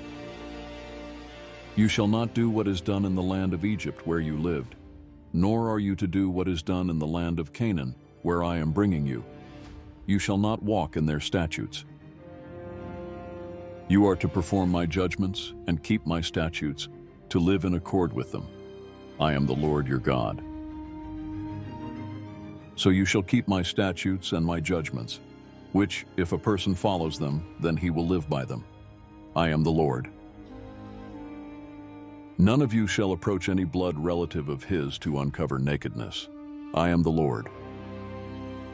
You shall not uncover the nakedness of your father, that is, the nakedness of your mother. She is your mother. You are not to uncover her nakedness. You shall not uncover the nakedness of your father's wife. It is your father's nakedness. As for the nakedness of your sister, either your father's daughter or your mother's daughter, whether born in the household or born outside the household, you shall not uncover their nakedness. The nakedness of your son's daughter or your daughter's daughter, their nakedness you shall not uncover, for their nakedness is yours. The nakedness of your father's wife's daughter, born to your father, she is your sister. You shall not uncover her nakedness. You shall not uncover the nakedness of your father's sister. She is your father's blood relative. You shall not uncover the nakedness of your mother's sister. for she is your mother's blood relative. You shall not uncover the nakedness of your father's brother. You shall not approach his wife, she is your aunt. You shall not uncover the nakedness of your daughter-in-law. She is your son's wife. You shall not uncover her nakedness. You shall not uncover the nakedness of your brother's wife. It is your brother's nakedness. You shall not uncover the nakedness of a woman and of her daughter, nor shall you take her son's daughter or her daughter's daughter to uncover her nakedness. They are blood relatives. It is an outrageous sin. And you shall not marry a woman in addition to her sister as a second wife while she is alive, to uncover her nakedness. Also, you shall not approach a woman to uncover her nakedness during her menstrual impurity. And you shall not have sexual intercourse with your neighbor's wife to be defiled with her. You shall not give any of your children to offer them to Moloch, nor shall you profane the name of your God. I am the Lord. You shall not sleep with a male as one sleeps with a female. It is an abomination. Also, you shall not have sexual intercourse with any animal to be defiled with it, nor shall any woman stand before an animal to mate with it. It is a perversion. Do not defile yourselves by any of these things, for by all these things the nations which I am driving out from you have become defiled. For the land has become defiled. Therefore I have brought its punishment upon it, so the land has vomited out its inhabitants. But as for you, you are to keep my statutes and my judgments, and you shall not do any of these abominations, neither the native nor the stranger who resides among you. For the people of the land who were there before you did all these abominations, and the land has become defiled, so that the land will not vomit you out should you defile it, as it has vomited out the nation which was there before you. For whoever does any of these abominations, those persons who do so shall be cut off from among their people. So you are to keep your commitment to me not to practice any of the abominable customs which have been practiced before you, so that you do not defile yourselves with them. I am the Lord your God.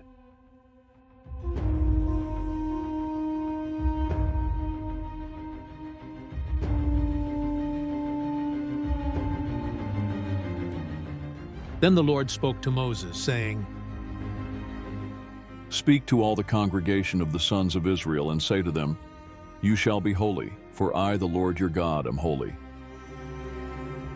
Every one of you shall revere his mother and his father, and you shall keep my Sabbaths.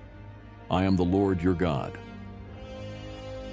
Do not turn to idols, or make for yourselves cast metal gods. I am the Lord your God. Now when you offer a sacrifice of peace offerings to the Lord, you shall offer it so that you may be accepted. It shall be eaten on the same day you offer it, and on the next day. But what remains until the third day shall be burned with fire. So if it is eaten at all on the third day, it is unclean, it will not be accepted. And everyone who eats it will bear the consequences for his guilt, because he has profaned the holy thing of the Lord, and that person shall be cut off from his people.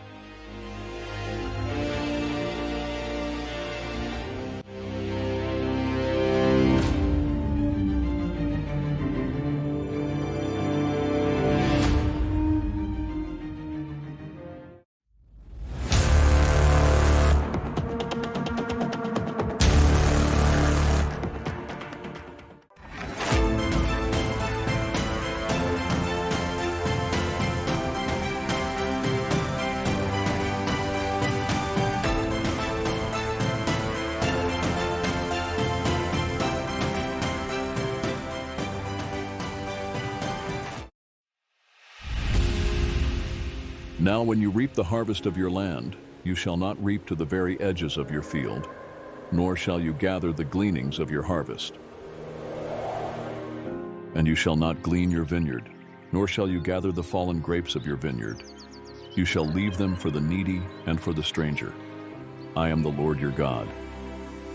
You shall not steal, nor deal falsely, nor lie to one another. You shall not oppress your neighbor, nor rob him. The wages of a hired worker are not to remain with you all night until morning. You shall not curse a person who is deaf, nor put a stumbling block before a person who is blind, but you shall revere your God. I am the Lord. You shall not do injustice in judgment. You shall not show partiality to the poor, nor give preference to the great, but you are to judge your neighbor fairly. You shall not go about as a slanderer among your people, and you are not to jeopardize the life of your neighbor. I am the Lord. You shall not hate your fellow countrymen in your heart. You may certainly rebuke your neighbor, but you are not to incur sin because of him. You shall not take vengeance, nor hold any grudge against the sons of your people, but you shall love your neighbor as yourself. I am the Lord. You are to keep my statutes. You shall not crossbreed two kinds of your cattle. You shall not sow your field with two kinds of seed, nor wear a garment of two kinds of material mixed together. Now if a man has sexual relations with a woman who is a slave, acquired for another man, but who has in no way been redeemed nor given her freedom, there shall be punishment. They shall not, however, be put to death, because she was not free. He shall bring his guilt offering to the Lord to the doorway of the tent of meeting, a ram as a guilt offering. The priest shall also make atonement for him with the ram of the guilt offering before the Lord for his sin which he has committed, and the sin which he has committed will be forgiven him. Now when you enter the land and plant all kinds of trees for food, then you shall count their fruit as forbidden. For 3 years it shall be forbidden to you. It shall not be eaten. And in the 4th year all its fruit shall be holy, an offering of praise to the Lord. But in the 5th year you shall eat its fruit, so that its yield may increase for you. I am the Lord your God. You shall not eat any meat with the blood. You shall not practice divination nor soothsaying. You shall not round off the hairline of your heads, nor trim the edges of your beard. You shall not make any cuts in your body for the dead, nor make any tattoo marks on yourselves. I am the Lord. Do not profane your daughter by making her a prostitute, so that the land does not fall into prostitution, and the land does not become full of outrageous sin. You shall keep my Sabbaths and revere my sanctuary. I am the Lord. Do not turn to mediums or spiritists. Do not seek them out to be defiled by them. I am the Lord your God. You shall stand up in the presence of the gray-headed and honor elders, and you shall fear your God. I am the Lord. When a stranger resides with you in your land, you shall not do him wrong. The stranger who resides with you shall be to you as the native among you, and you shall love him as yourself, for you were strangers in the land of Egypt. I am the Lord your God. You shall do no wrong in judgment, in measurement of weight or volume. You shall have accurate balances, accurate weights, an accurate ephah, and an accurate hin. I am the Lord your God, who brought you out from the land of Egypt. So you shall keep all my statutes and all my ordinances, and do them. I am the Lord.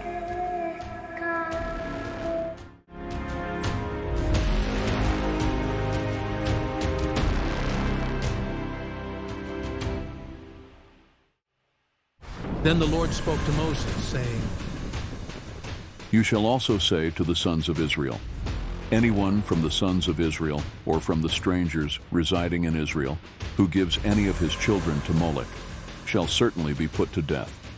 The people of the land shall stone him with stones. I will also set my face against that man and will cut him off from among his people, because he has given some of his children to Molech, so as to defile my sanctuary and to profane my holy name.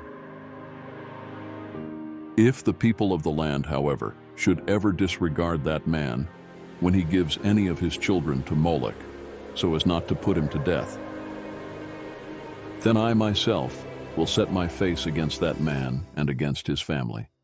And I will cut off from among their people both him and all those who play the prostitute with him, by playing the prostitute with Moloch.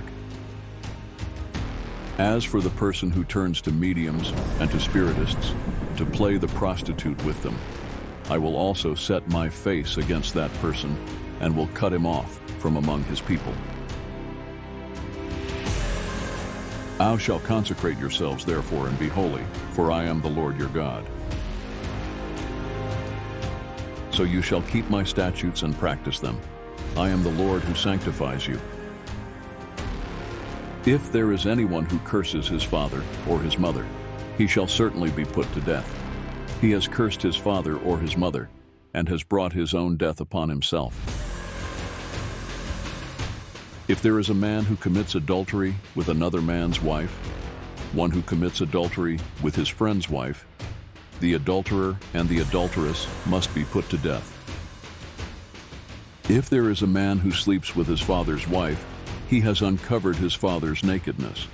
Both of them must be put to death. They have brought their own deaths upon themselves.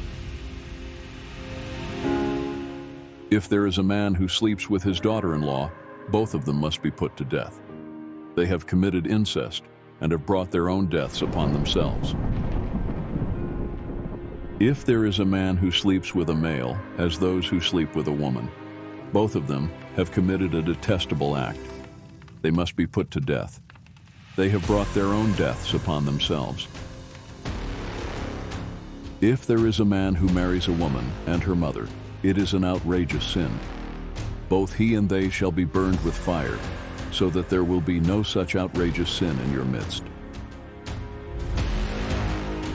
If there is a man who has sexual intercourse with an animal, he must be put to death.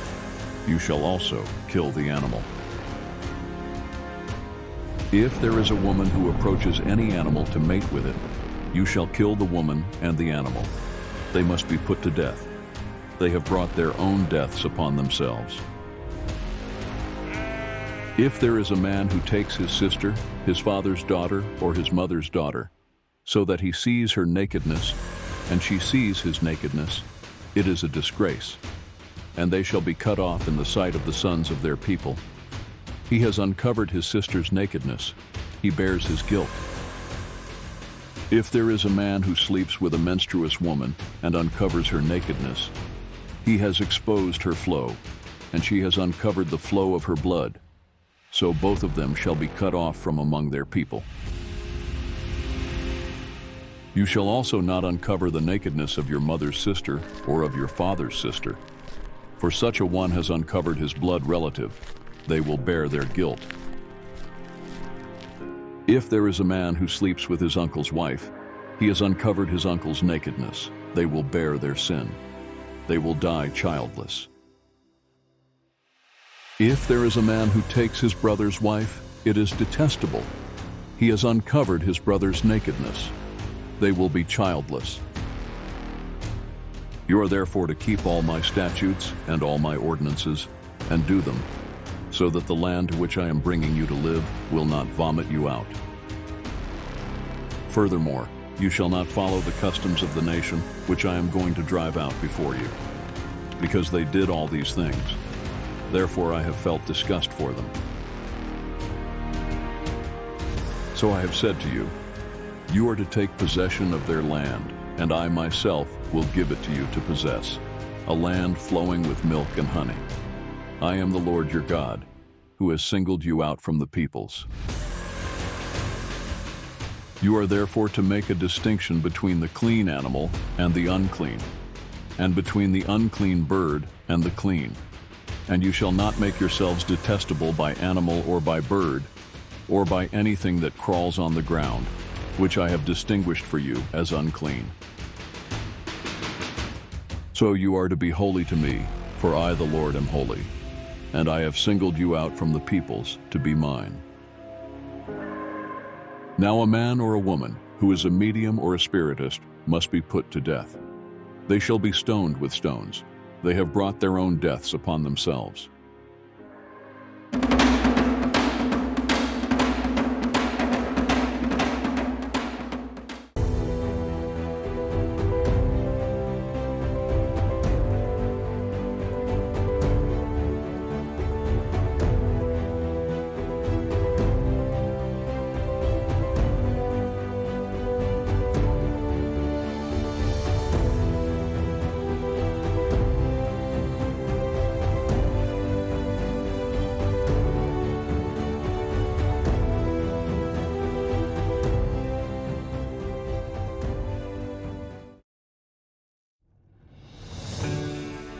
Then the Lord spoke to Moses, saying, Speak to Aaron and to his sons, and to all the sons of Israel, and say to them, Any one of the house of Israel, or of the strangers in Israel who presents his offering, whether it is any of their vows or any of their voluntary offerings, which they present to the Lord as a burnt offering.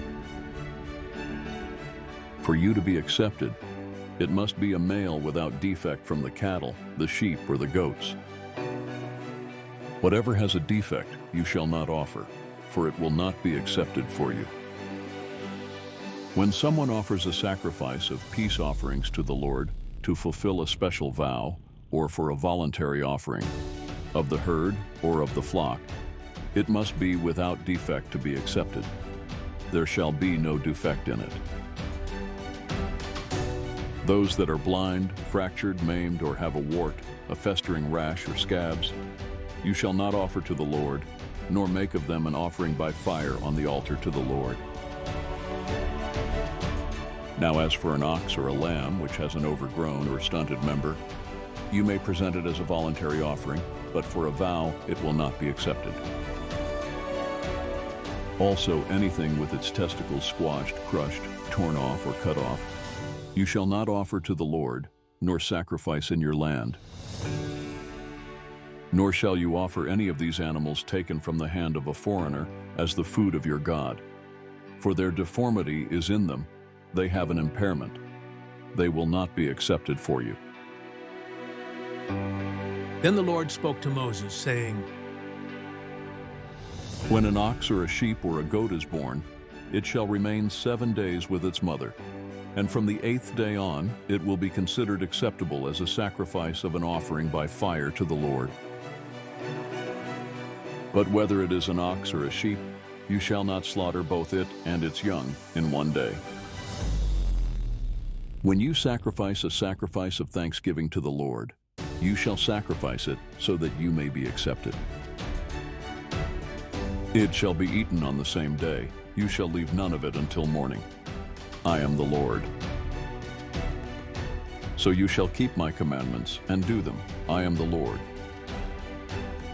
And you shall not profane my holy name, but I will be sanctified among the sons of Israel.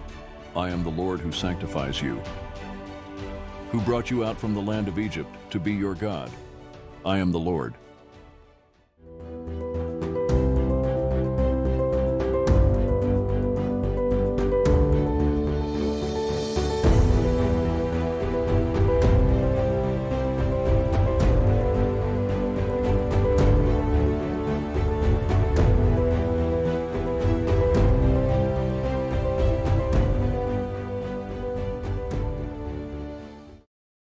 The Lord spoke again to Moses, saying, Speak to the sons of Israel and say to them, The Lord's appointed times, which you shall proclaim as holy convocations.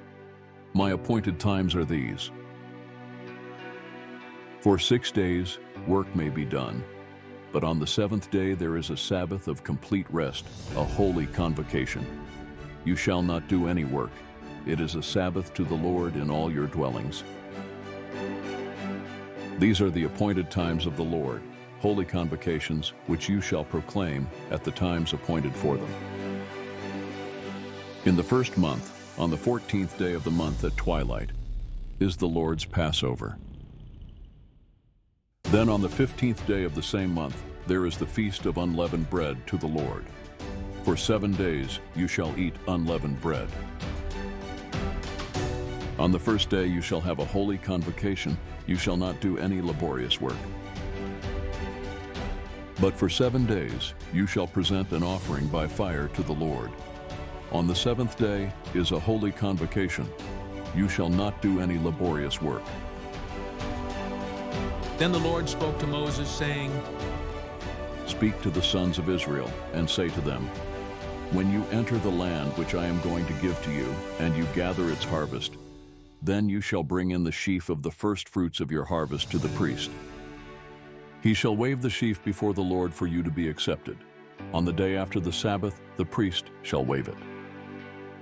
Now on the day when you wave the sheaf, you shall offer a male lamb 1 year old without defect, as a burnt offering to the Lord. Its grain offering shall then be 2/10 of an ephah of fine flour mixed with oil, an offering by fire to the Lord for a soothing aroma, with its drink offering 1/4 of a hin of wine. Until this very day, until you have brought in the offering of your God, you shall eat neither bread, nor roasted grain, nor new produce. It is to be a permanent statute throughout your generations in all your dwelling places. You shall also count for yourselves from the day after the Sabbath, from the day when you brought in the sheaf of the wave offering. There shall be 7 complete Sabbaths. You shall count 50 days to the day after the 7th Sabbath. Then you shall present a new grain offering to the Lord. Ho shall bring in from your dwelling places 2 loaves of bread as a wave offering, made of 2/10 of an ephah. They shall be of a fine flour, baked with leaven as first fruits to the Lord. Along with the bread, you shall present 7 one-year-old male lambs without defect, and a bull of the herd and 2 rams. They are to be a burnt offering to the Lord, with their grain offering and their drink offerings, an offering by fire of a soothing aroma to the Lord. You shall also offer 1 male goat as a sin offering, and 2 male lambs 1-year-old as a sacrifice of peace offerings. The priest shall then wave them with the bread of the firstfruits as a wave offering with 2 lambs before the Lord. They are to be holy to the Lord for the priest. On this very day you shall make a proclamation as well. You are to have a holy convocation. You shall do no laborious work. It is to be a permanent statute in all your dwelling places throughout your generations. When you reap the harvest of your land, moreover, you shall not reap to the very edges of your field, nor gather the gleaning of your harvest.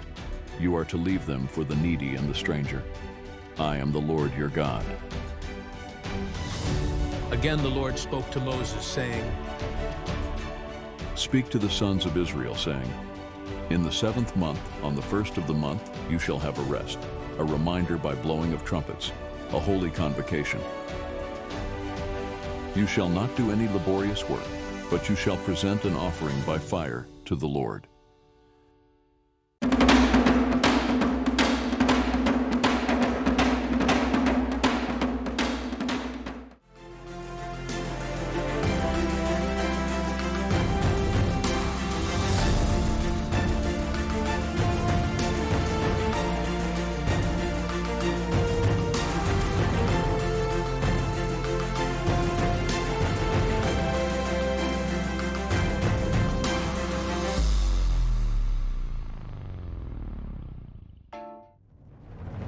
Then the Lord spoke to Moses, saying, On exactly the 10th day of the 7th month is the Day of Atonement. It shall be a holy convocation for you, and you shall humble yourselves and present an offering by fire to the Lord. You shall not do any work on this very day, for it is a day of atonement, to make atonement on your behalf before the Lord your God. If there is any person who does not humble himself on this very day, he shall be cut off from his people. As for any person who does any work on this very day, that person I will eliminate from among his people. You shall not do any work. It is to be a permanent statute throughout your generations in all your dwelling places. It is to be a Sabbath of complete rest for you, and you shall humble yourselves. On the 9th of the month at evening, from evening until evening, you shall keep your Sabbath. Again the Lord spoke to Moses, saying, Speak to the sons of Israel, saying, On the 15th of this 7th month is the Feast of Booths for 7 days to the Lord. On the first day is a holy convocation. You shall not do any laborious work. For 7 days you shall present an offering by fire to the Lord. On the 8th day you shall have a holy convocation and present an offering by fire to the Lord. It is an assembly. You shall not do any laborious work. These are the appointed times of the Lord, which you shall proclaim as holy convocations, to present offerings by fire to the Lord, burnt offerings and grain offerings, sacrifices and drink offerings, each day's matter on its own day. Besides those of the Sabbaths of the Lord, and besides your gifts, and besides all your vowed and voluntary offerings, which you give to the Lord. On exactly the 15th day of the 7th month, when you have gathered in the crops of the land, you shall celebrate the feast of the Lord for 7 days, with a rest on the first day and a rest on the 8th day. Now on the first day, you shall take for yourselves the foliage of beautiful trees, palm branches and branches of trees with thick branches and willows of the brook, and you shall rejoice before the Lord your God for 7 days.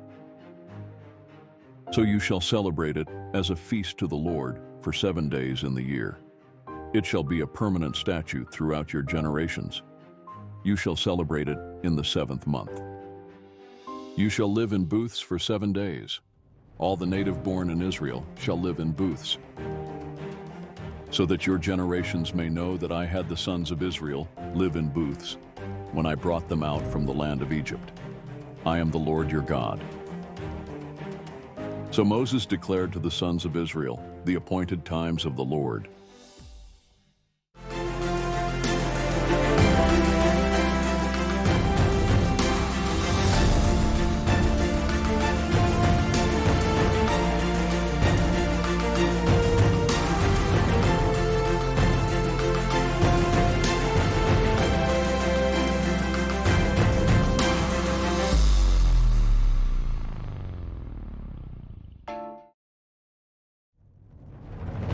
Then the Lord spoke to Moses, saying, Command the sons of Israel that they bring to you clear oil from beaten olives for the light, to make a lamp burn continually. Outside the veil of the testimony in the tent of meeting, Aaron shall keep it in order from evening to morning, before the Lord continually. It shall be a permanent statute throughout your generations. He shall keep the lamps in order on the pure gold lampstand before the Lord continually. Then you shall take fine flour and bake 12 cakes with it. 2/10 of an ephah shall be in each cake. And you shall set them in 2 rows, 6 to a row, on the pure gold table before the Lord. You shall put pure frankincense on each row, so that it may be a memorial portion for the bread, an offering by fire to the Lord. Every Sabbath day he shall set it in order before the Lord continually. It is an everlasting covenant for the sons of Israel. And it shall be for Aaron and his sons, and they shall eat it in a holy place, for it is most holy to him from the Lord's offerings by fire, his portion forever. Now the son of an Israelite woman, his father was an Egyptian, went out among the sons of Israel. And the Israelite woman's son and an Israelite man had a fight within the camp. And the son of the Israelite woman blasphemed the name and cursed. So they brought him to Moses. Now his mother's name was Shelomith, the daughter of Dibri, of the tribe of Dan. Then they put him in custody, waiting for Moses to give them a clear decision in accordance with the command of the Lord.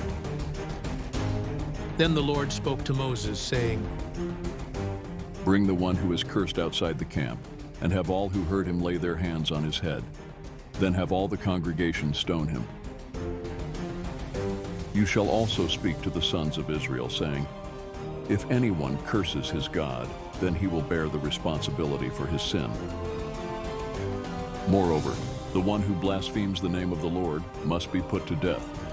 All the congregation shall certainly stone him. The stranger as well as the native, when he blasphemes the name, shall be put to death.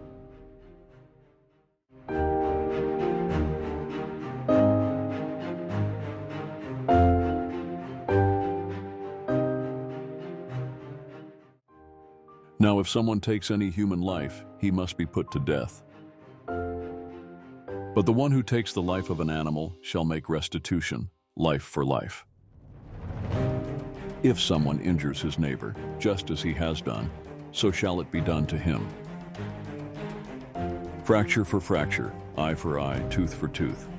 Just as he has injured a person, so shall it be inflicted on him.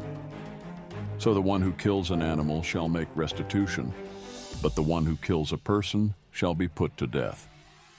There shall be only one standard for you. It shall be for the stranger as well as the native. For I am the Lord your God. Then Moses spoke to the sons of Israel, and they brought the one who had cursed outside the camp, and stoned him with stones. So the sons of Israel did just as the Lord had commanded Moses.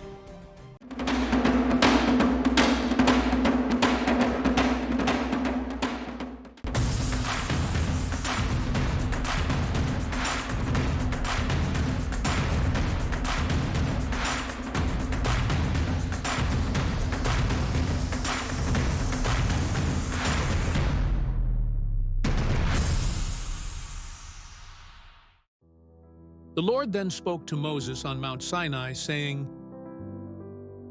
Speak to the sons of Israel, and say to them, When you come into the land which I am going to give you, then the land shall have a Sabbath to the Lord.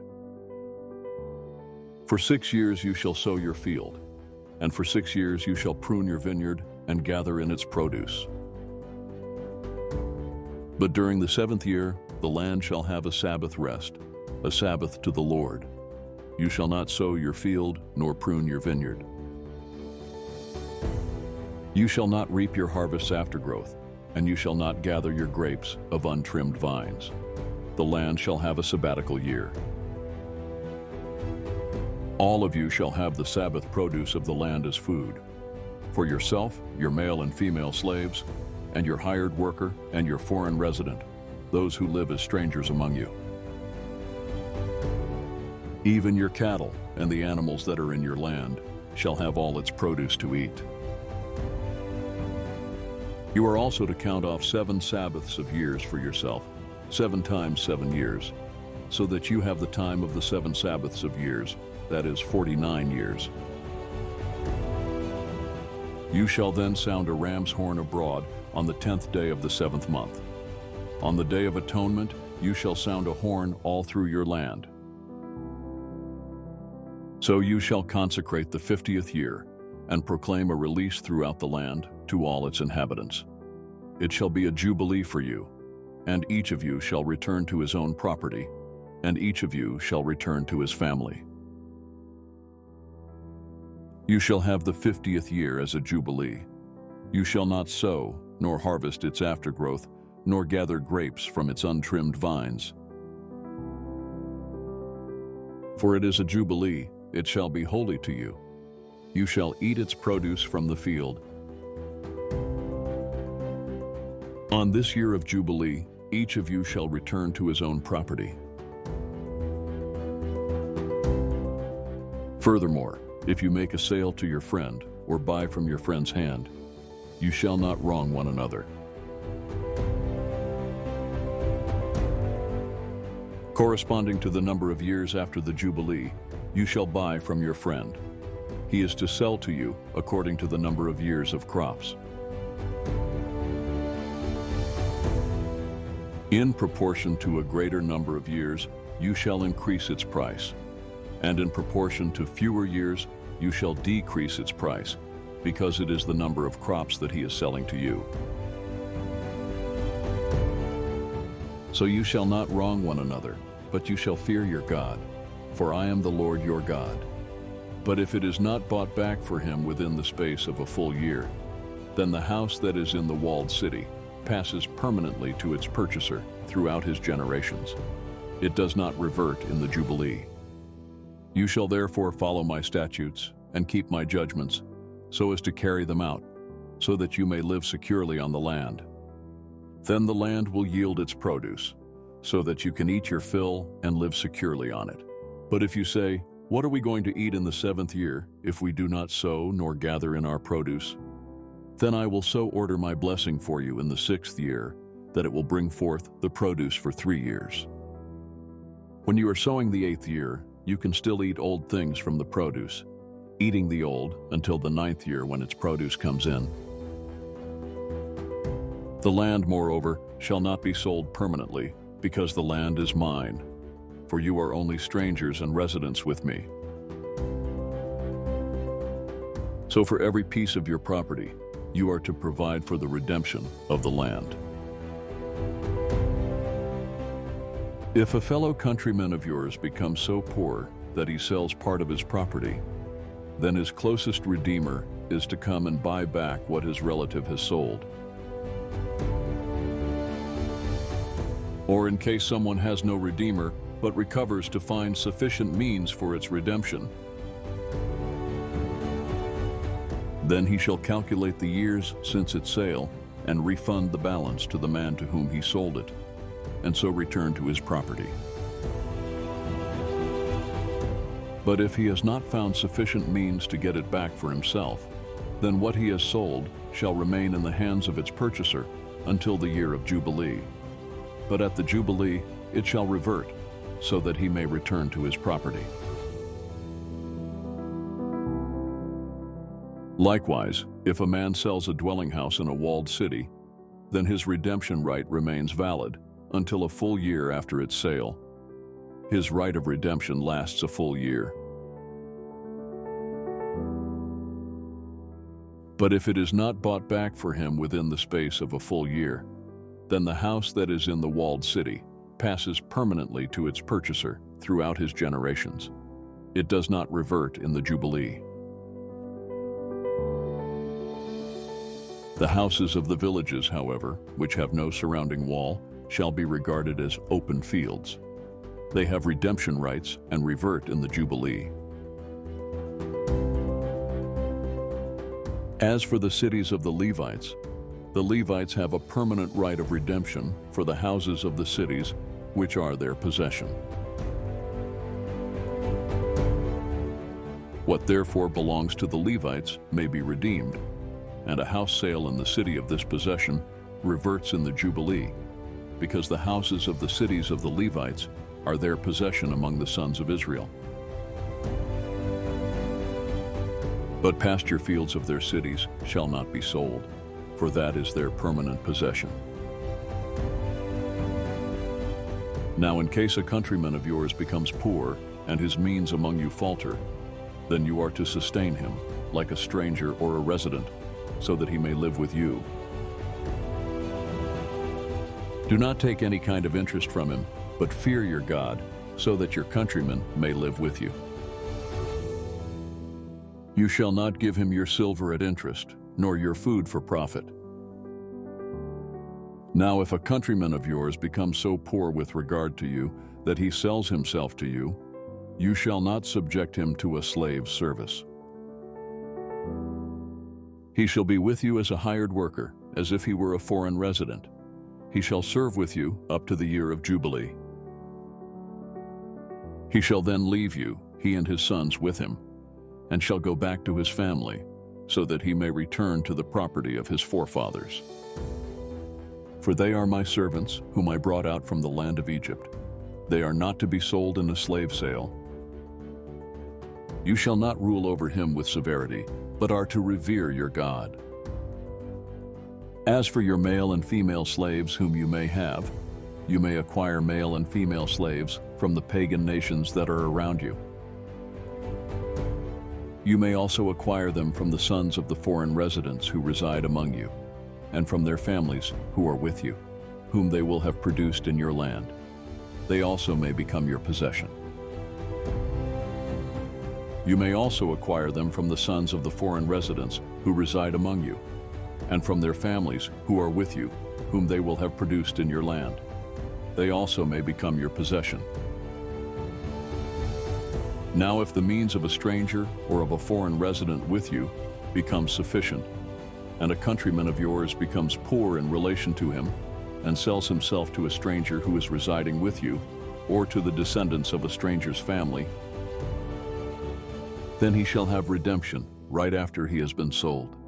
One of his brothers may redeem him, or his uncle's son may redeem him, or one of his blood relatives from his family may redeem him, or if he prospers, he may redeem himself.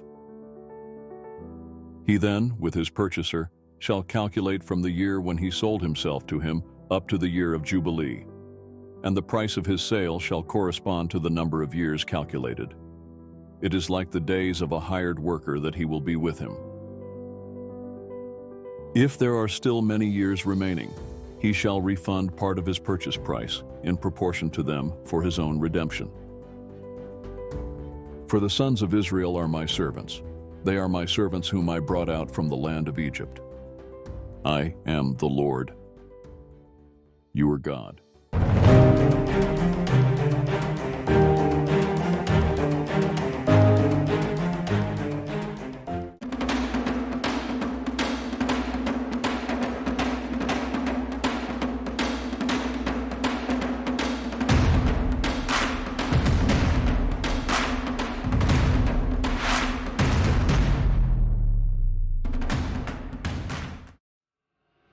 You shall not make for yourselves idols, nor shall you set up for yourselves a carved image or a memorial stone, nor shall you place a figured stone in your land to bow down to it, for I am the Lord your God.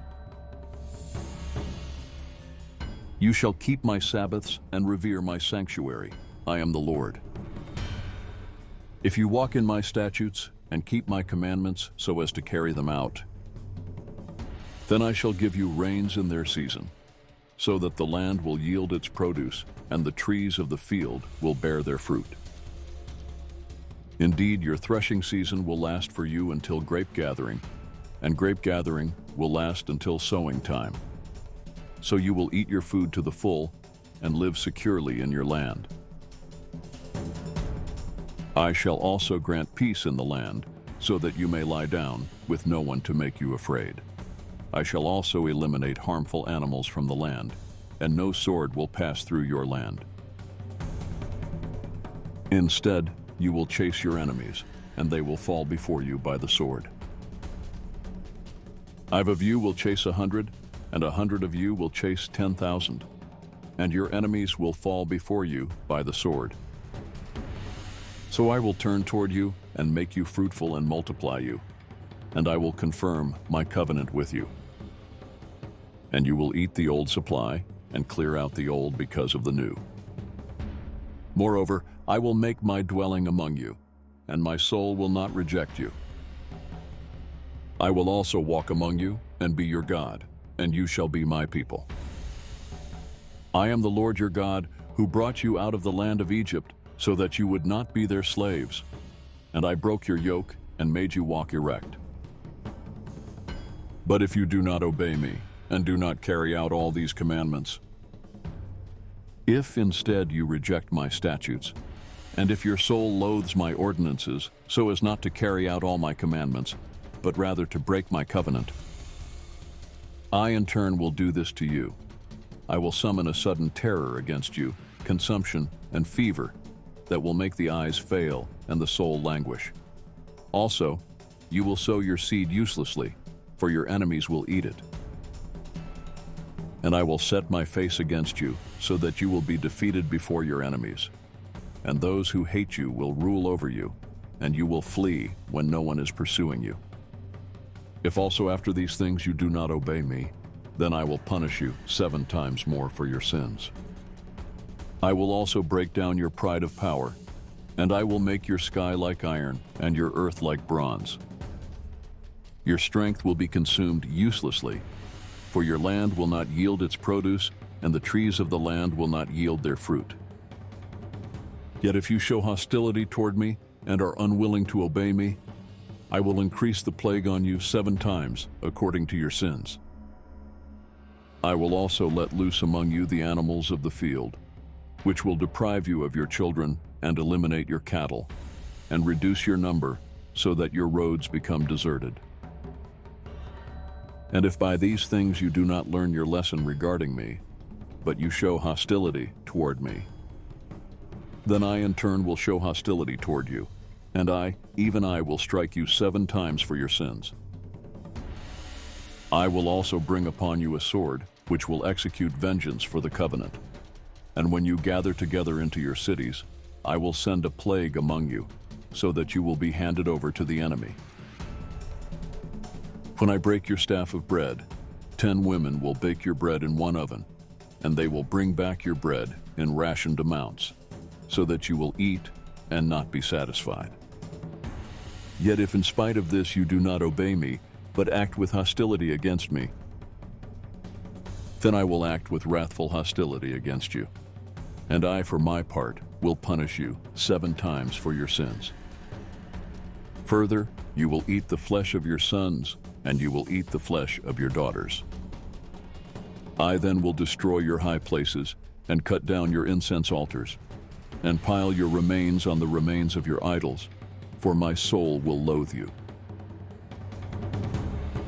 I will turn your cities into ruins as well, and make your sanctuaries desolate, and I will not smell your soothing aromas. And I will make the land desolate, so that your enemies who settle in it will be appalled at it. You, however, I will scatter among the nations, and I will draw out a sword after you, as your land becomes desolate and your cities become ruins. Then the land will restore its Sabbaths all the days of the desolation, while you are in your enemy's land. Then the land will rest and restore its Sabbaths. All the days of its desolation, it will have the rest which it did not have on your Sabbaths, while you were living on it. As for those among you who are left, I will also bring despair into their hearts in the lands of their enemies, and the sound of a scattered leaf will chase them, and even when no one is pursuing, they will flee as though from the sword, and they will fall. They will then stumble over each other as if running from the sword, although no one is pursuing, and you will have no strength to stand before your enemies. Instead, you will perish among the nations, and your enemy's land will consume you. So those of you who may be left will rot away because of their wrongdoing in the lands of your enemies, and also, because of the wrongdoing of their forefathers, they will rot away with them. But if they confess their wrongdoing and the wrongdoing of their forefathers, in their unfaithfulness which they committed against me, and also in their acting with hostility against me, I also was acting with hostility against them, to bring them into the land of their enemies, or if their uncircumcised heart is humbled, so that they then make amends for their wrongdoing. Then I will remember my covenant with Jacob, and I will remember also my covenant with Isaac, and my covenant with Abraham as well, and I will remember the land. For the land will be abandoned by them, and will restore its Sabbaths while it is made desolate without them. They, meanwhile, will be making amends for their wrongdoing, because they rejected my ordinances, and their soul loathed my statutes. For the land will be abandoned by them, and will restore its Sabbaths while it is made desolate without them. They, meanwhile, will be making amends for their wrongdoing, because they rejected my ordinances, and their soul loathed my statutes. But I will remember for them the covenant with their ancestors, whom I brought out of the land of Egypt in the sight of the nations, so that I might be their God. I am the Lord.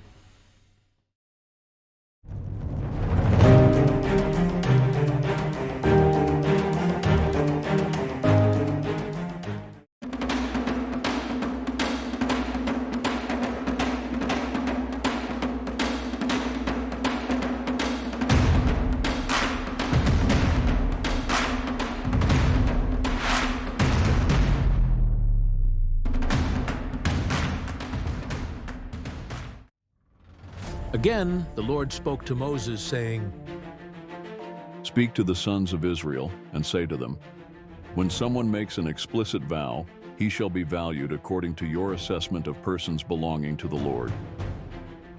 If your assessment is of a male from 20 years even to 60 years old, then your assessment shall be 50 shekels of silver by the shekel of the sanctuary. Or if the person is a female, then your assessment shall be 30 shekels. And if the person is from 5 years even to 20 years old, then your assessment for a male shall be 20 shekels, and for a female, 10 shekels.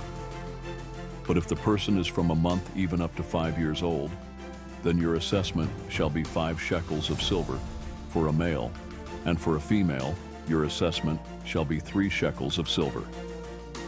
If the person is from 60 years old and upward, if a male, then your assessment shall be 15 shekels, and for a female 10 shekels.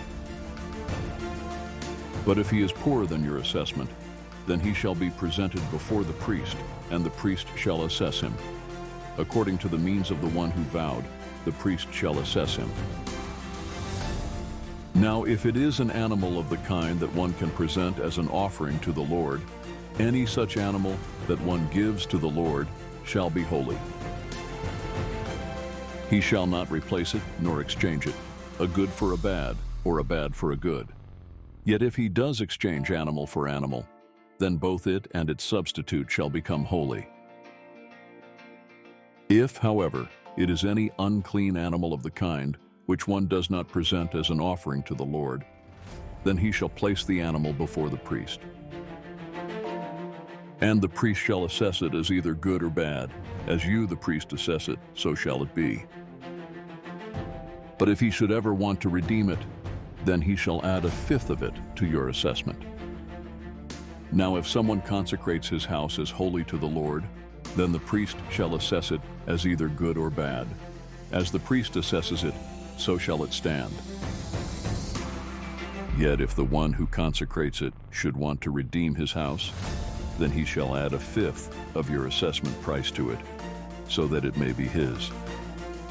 Again, if someone consecrates to the Lord part of the field of his own property, then your assessment shall be proportionate to the seed needed for it, a homer of barley seed at 50 shekels of silver.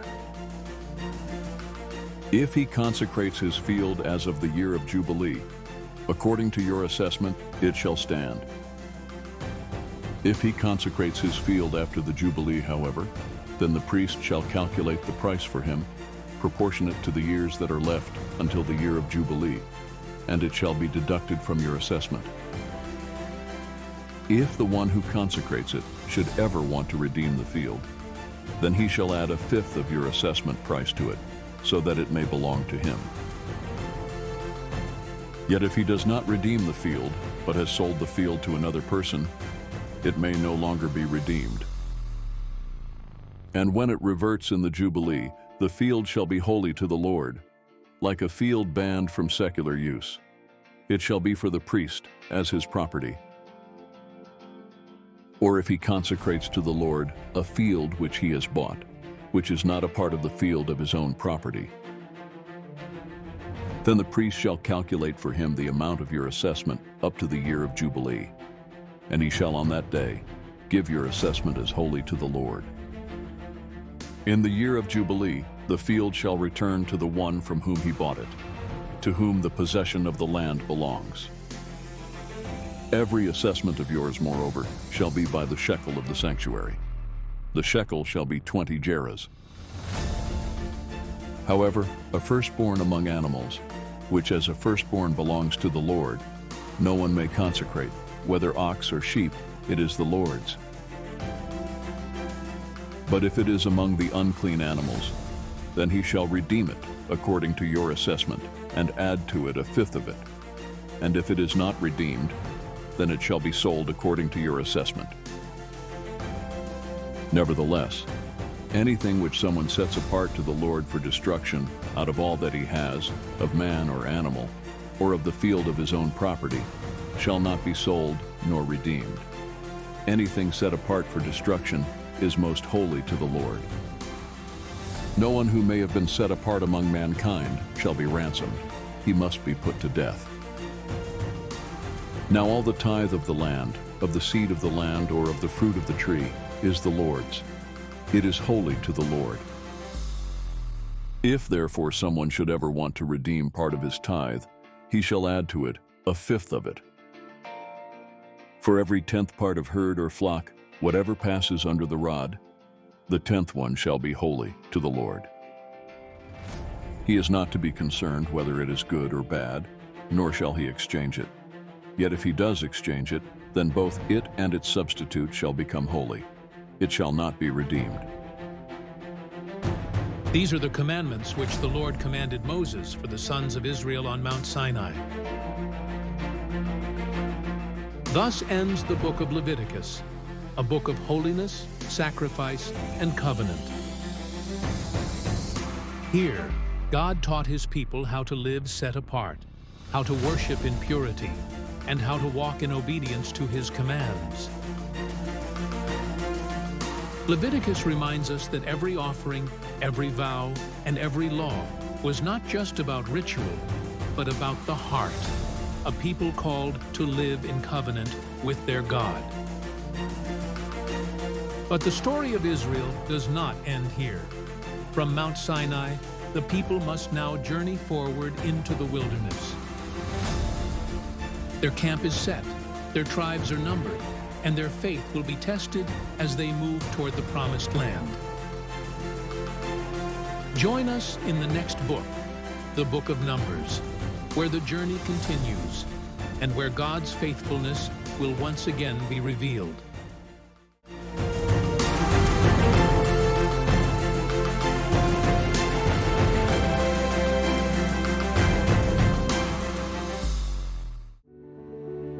Thank you for joining us on this journey through God's Word. Share this message. Live this truth